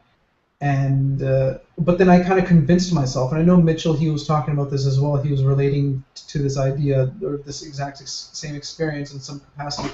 But we both noticed that like he was a Jaini, but then we both changed our mind to a different answer. For me, it was a Nazi. Yeah, I actually did that a couple. Well, it was weird because like what that did, I was kind of unsure. But like with the Nijai dude, I actually I thought he was a Nijai from the beginning. Then I said Nizi because of Seth Rogen. He kind of, I don't know. I mean, like he has a lot of Jai, I mean, and he kind of has a similar. I mean, I guess like hair and look sort of. But Totally. it's weird because like my initial fourth year or sorry like high gear stuff like high gear read of him wasn't I wasn't considering that. And I thought I was seeing Nijai, but then I quickly second-guessed myself. I think that probably what you did is I'm just guessing, not saying it is the case, but it happens to me all the time, is that you do like the mental demographics math in your head, sort of subconsciously, and you're like, statistically speaking, what's the chances of it being a Nijai? And you like start thinking like, it's a rule about techie geniuses. The chances are is they're not. And you know that can have like a blink of an eye. So you actually like you see Nijai, and like in a blink of an eye, your brain tells you that's not maybe super right. I do. And then you look for something else. Like, and that does weigh on you too, because like, and sometimes I actually sometimes I'll just play like kind of a. Like, cause you're kind of like betting almost. Like you're like how sure I am that I'm actually seeing this. That I'm going to fly completely. Look, this actually isn't complete. There are some plain Nijai males in TV shows, all that. Yes, that's true. That's true. But I mean, how sure am I versus versus this against the current demographics? It's true. Yeah, that does happen. Because either way, I mean, Nizi and Nijai was about possibility, but like, how sure am I that I think it's more likely to be this rather than this, based on what I know. So it's. Yeah, that's what happens to me all the time. Where I'll see someone and I think I read their mojo and I'm like, it's a Nijai, like I say Nijai Shima or something. But then as I'm researching on them, about to close it out, I notice in the corner of my eye on the sidebar that apparently they are in a relationship with someone I know is a Nizi. But then all of a sudden I start having all these second guessing on myself that I wasn't doing before. But you know what I mean? So demographics can be helpful, but they can also be distracting.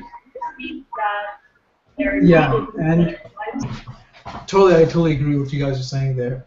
And but what I noticed is that I was thinking that he was a Jaini, and then I kind of convinced myself, I kind of talked myself into believing that he was something else. And this time, because I agree with what you guys are saying about the demographics, that does happen, and that is an issue that is an ongoing issue, and I want to get But you're talking about actually not liking maybe the way you got to an answer, and then that's why you question it. Yeah. That's a very good point. Please. Yeah, and what I'm talking about actually is like you're given the truth. The truth is what it is, but it kind of gives off this kind of impression in your mind that it feels kind of like dirty in a way, because it's sort of like what I was noticing with him is that he had very sort of like rounded features. He seemed kind of like he had a smaller chin, and he seemed kind of effeminate in a way. And I was thinking, maybe the reason why, I'm thinking that he's an adaptive is because he looks sort of effeminate. And do I feel okay about that? Is that the right way to go? And that kind of made me question that. And I was like, no. You know what? I think I don't know. Maybe this is kind of like subconsciously I was thinking this in my mind. I kind of like wanted to convince myself otherwise, and I wanted to, make it so that he's actually a directive. And I wanted to show in a stupid way to prove that you are biased. Yeah, exactly. I wanted to show like directives can be like that too, and like in this kind of like way. But it was actually incorrect at the time, because the truth was saying that no, actually he is an adaptive, and he is an adaptive that has more rounded features. And I was thinking, well, does that mean that all adaptives are like this, or does this mean that I think does this mean that any kind of guy that I see any male that I see that kind of looks effeminate, does that mean that they're all going to be adaptives? Or like there's a lot of things that it implies, and all that kind of like weighed on me a bit. And it also brings in as a part of that, which is what is probably the real answer, is that adjusting I do this myself on an ongoing basis, adjusting what you think of certain quantities, because Certain what? Quantities that were givens to you. So, for example, the quantity, the qualia of being effeminate. See, because people don't know how to emoji read, they're actually saying all males should be directed. So maleness has been inappropriately associated with being directed, which is why directed women are what? All butch or some other derogatory name. Do you know what I mean? Mm-hmm.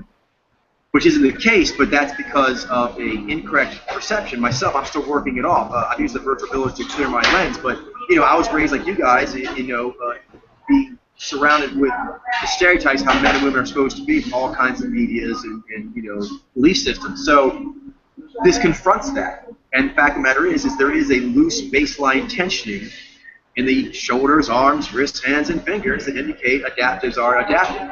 So if we would boil it down like the math, does that mean that everyone who has loose baseline tensioning in their limbs is effeminate? No. That's incorrect. It has to be updated that, yes, everyone who has loose baseline tensioning in their limbs is adaptive. Yes. But right now, most people, including myself, have to deal with, we've been raised by cultures that teach you that loose baseline tensioning is for females. But that's not true. National law clearly says that's not the actual case. But Exactly. we have to work that off, because that's a bias that unfortunately was foisted on us, and we have to be the bigger heroes and kind of get rid of it. Stuff that our parents and schools and other things kind of gave us as things to know. Yeah, and I think like one of the things that came on me was that I was thinking like, and this is like the Jez of it, but this is like not really completely evolved Jez at this point, which is like, if I say that he's an adaptive, then that's kind of implying that feminism, because he looks kind of effeminate, that's why he's an adaptive. And I knew that there was going to be some kind of like a misunderstanding there, that people when they see me say that he is like this, then that means that they're going to think of me as being this guy. And it became like this kind of thing, like where I became afraid of like how people might perceive me, and that became more important than the truth of the situation, which is, he's an adaptive. But it's very good. It's very impressive that you were able to have this insight and brave enough to actually take hold of it. So kudos for that. Yeah, I always want to be more and more brave, and this is kind of like me trying to be a little bit more brave. I still feel as though I have a long way to go, but definitely I feel like I felt a bit like off a little bit. I felt like, how are people going to respond to like me saying these things? And I was questioning whether or not I should just delete it all and write something like a little bit more like what other people might like be, because I've actually done that. I've done that before. But I think you did the right thing. I think you did the right thing for sure. Yeah, but this time I decided, you know what? No, I'm going to actually say something that's really on my mind, and I'm actually going to be honest in this kind of way and be vulnerable in this kind of way. and show myself in this very sensitive kind of capacity. I highly approve, and so does Nexi, and this will make you stronger. This is exactly the kind of work you have to do to be great. Yeah, it's not easy, but this is how you do it. Yeah, and I want to say this because I was thinking that, because I was thinking these kinds of way, that somehow meant that I was like homophobic or something, because that's actually been like a bit of an issue in my life, and I had to somehow try to like, because like jazz kind of pulls you in these kinds of weird ways, and you kind of feel guilty about certain things that may have happened in life, and I started to feel guilty in a way, and that kind of guilt, it kind of like influenced me into changing my answer to sort of like be what other people want to hear, but it's actually the wrong thing for me to do that, because I was actually stepping away from truth.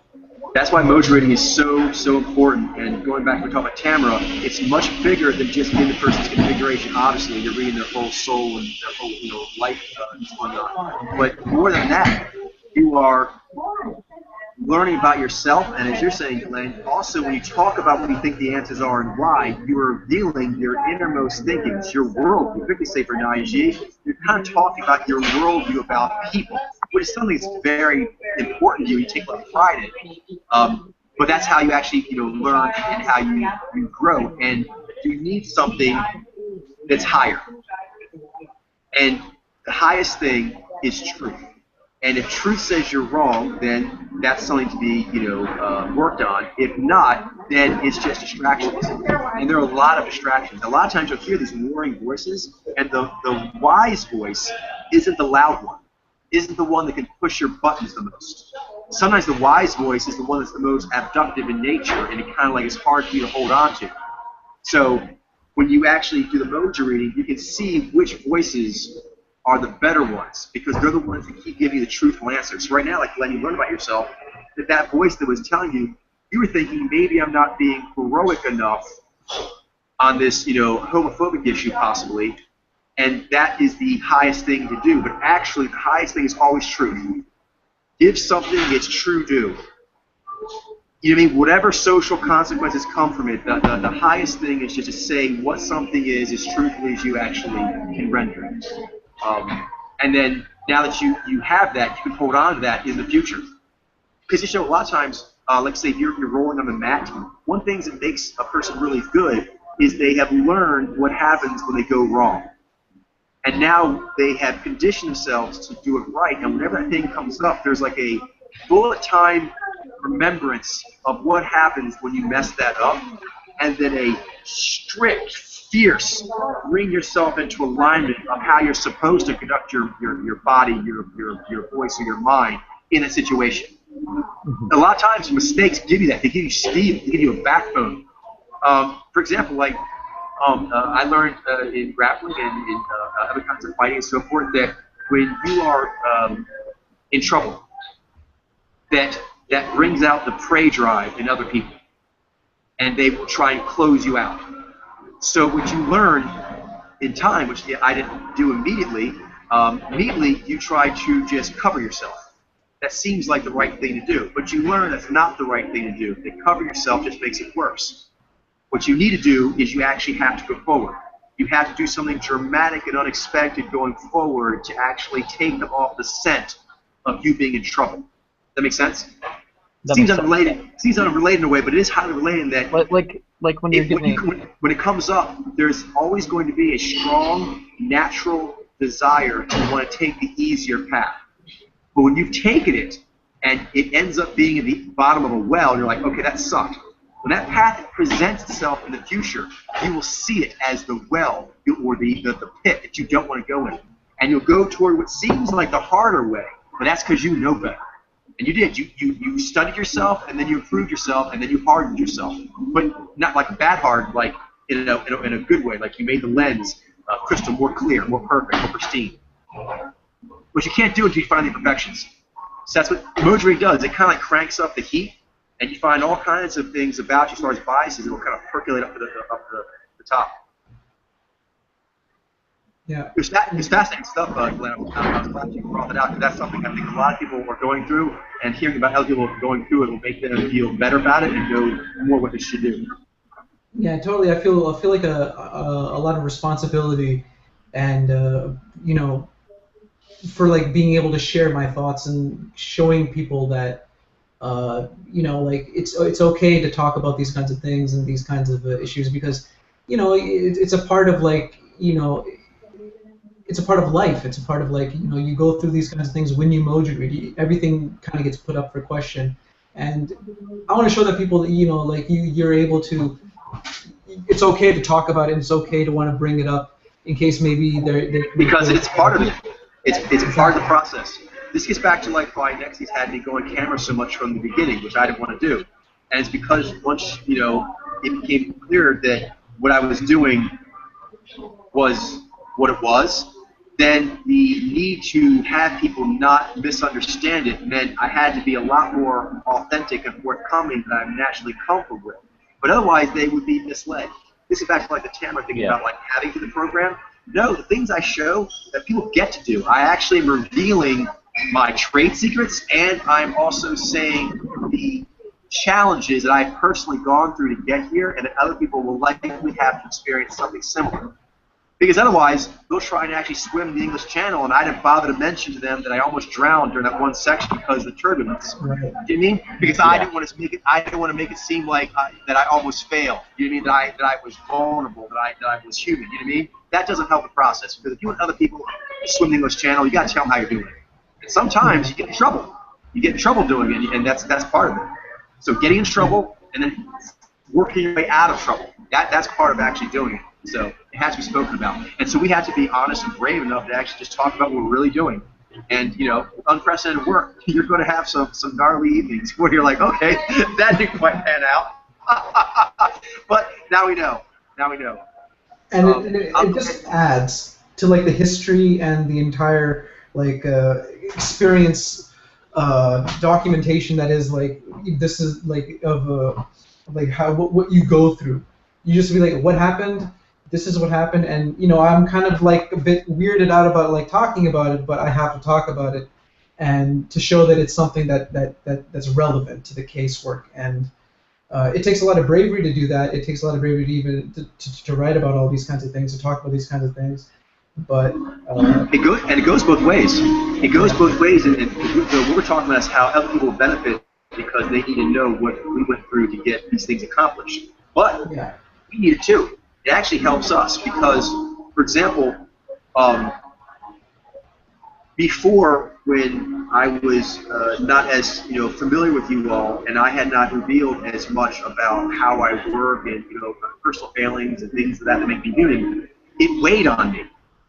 You know what I mean? That you might be disappointed in me, that you might think less of me, and so that weight made it harder to do stuff. I'm Moja reading while I'm thinking about what if I have to purify this, and then they'll think less of me, that they'll realize that I don't always get it right the first time or something. Sometimes it takes me longer. You know what I mean? And so that was holding me up. And so, I'm going to be honest, I'm an elitist, and I like being masterful. I don't like the purification, man, that stuff sucks. But it's, like I said, it's part of the process, so people need to know that's how it gets done. But for me, it's uncomfortable, but afterwards I feel lighter. I can read the next people I need to read easier, knowing that I've been honest about how I do it. yeah, you feel clean. I feel clean. That's a great word for it. Otherwise, I feel like I feel dirty and also encumbered. I feel bogged down. So I feel unencumbered and clean when I can just say what I'm actually doing. It helps.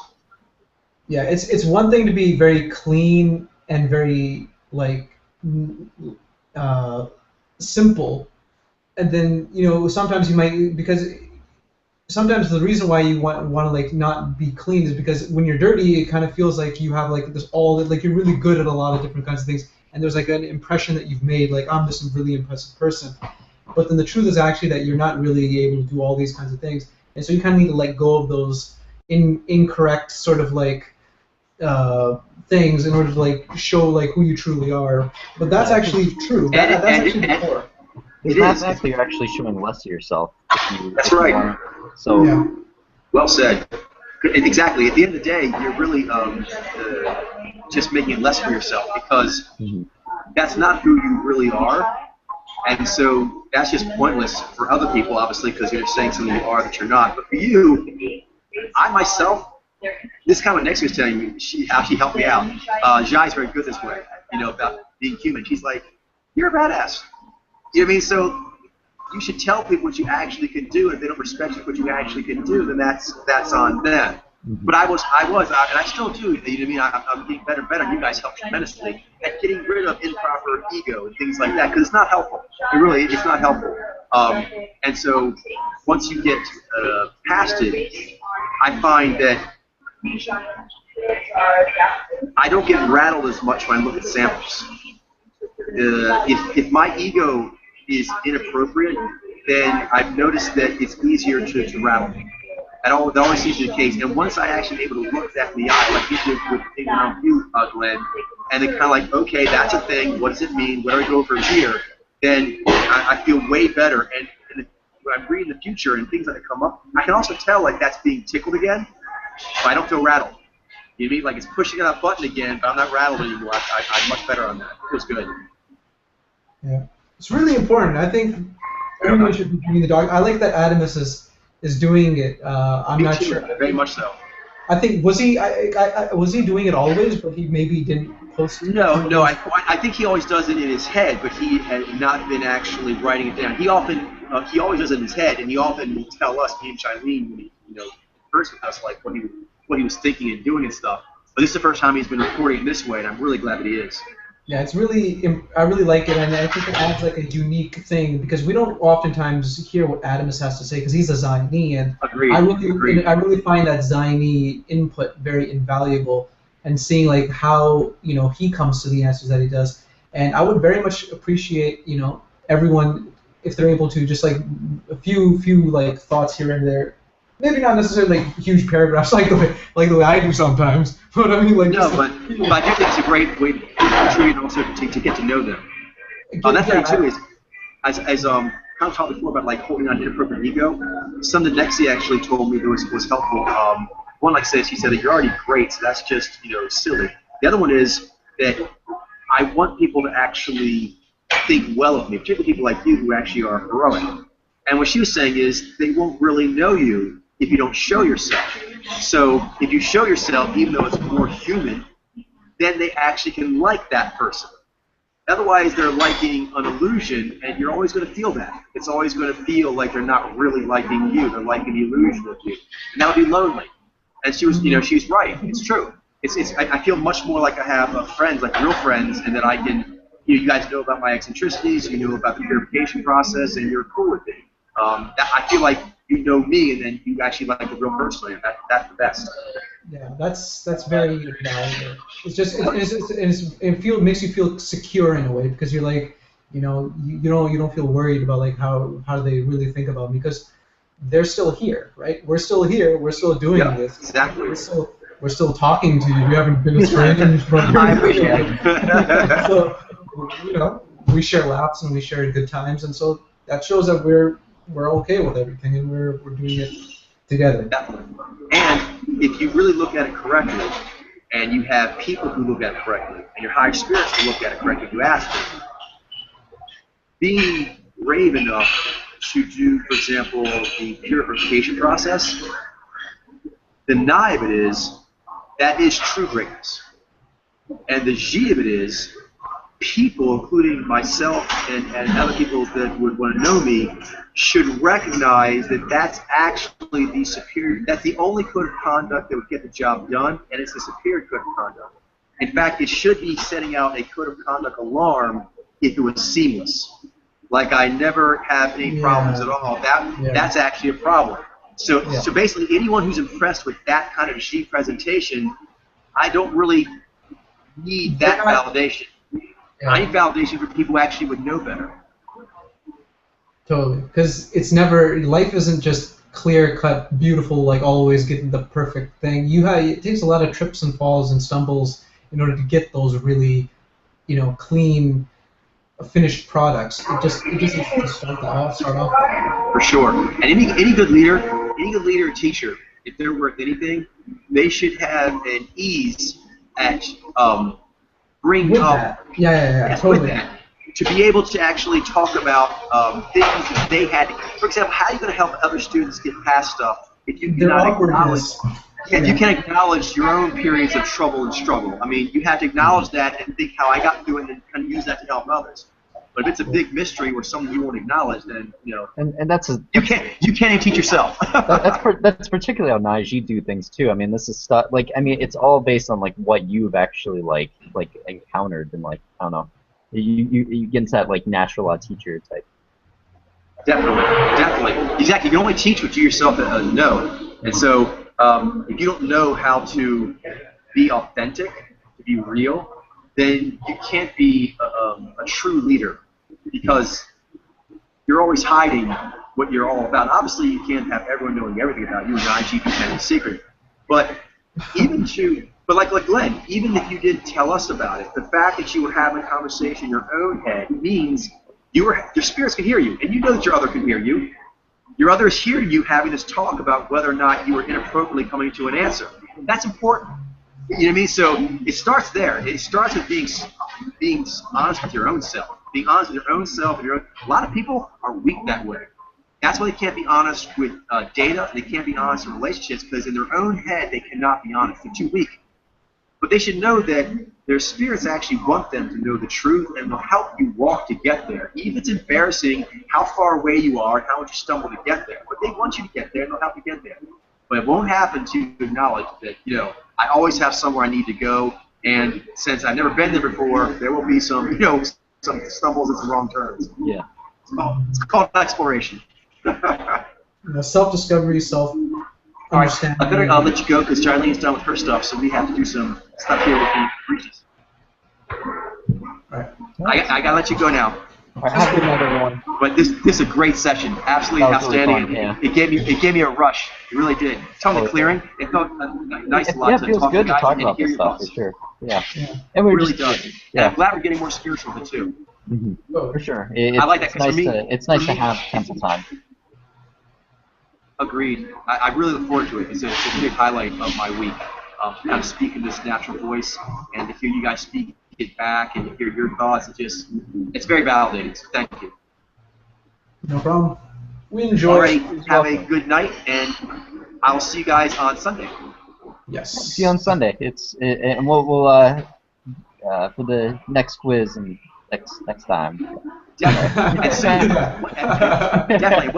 And the ebooks won't be done in too long. And once the ebooks are done, we're gonna have 2 temple times. We'll get Najee and we'll have a Nijez temple. It's gonna be That'd be great. And that'd be nice. And if we, I guess we don't have enough Nijai yet to have. Well, they could have a. I think they do. Have their own, actually. They do there's their 2 things on that. 3 things.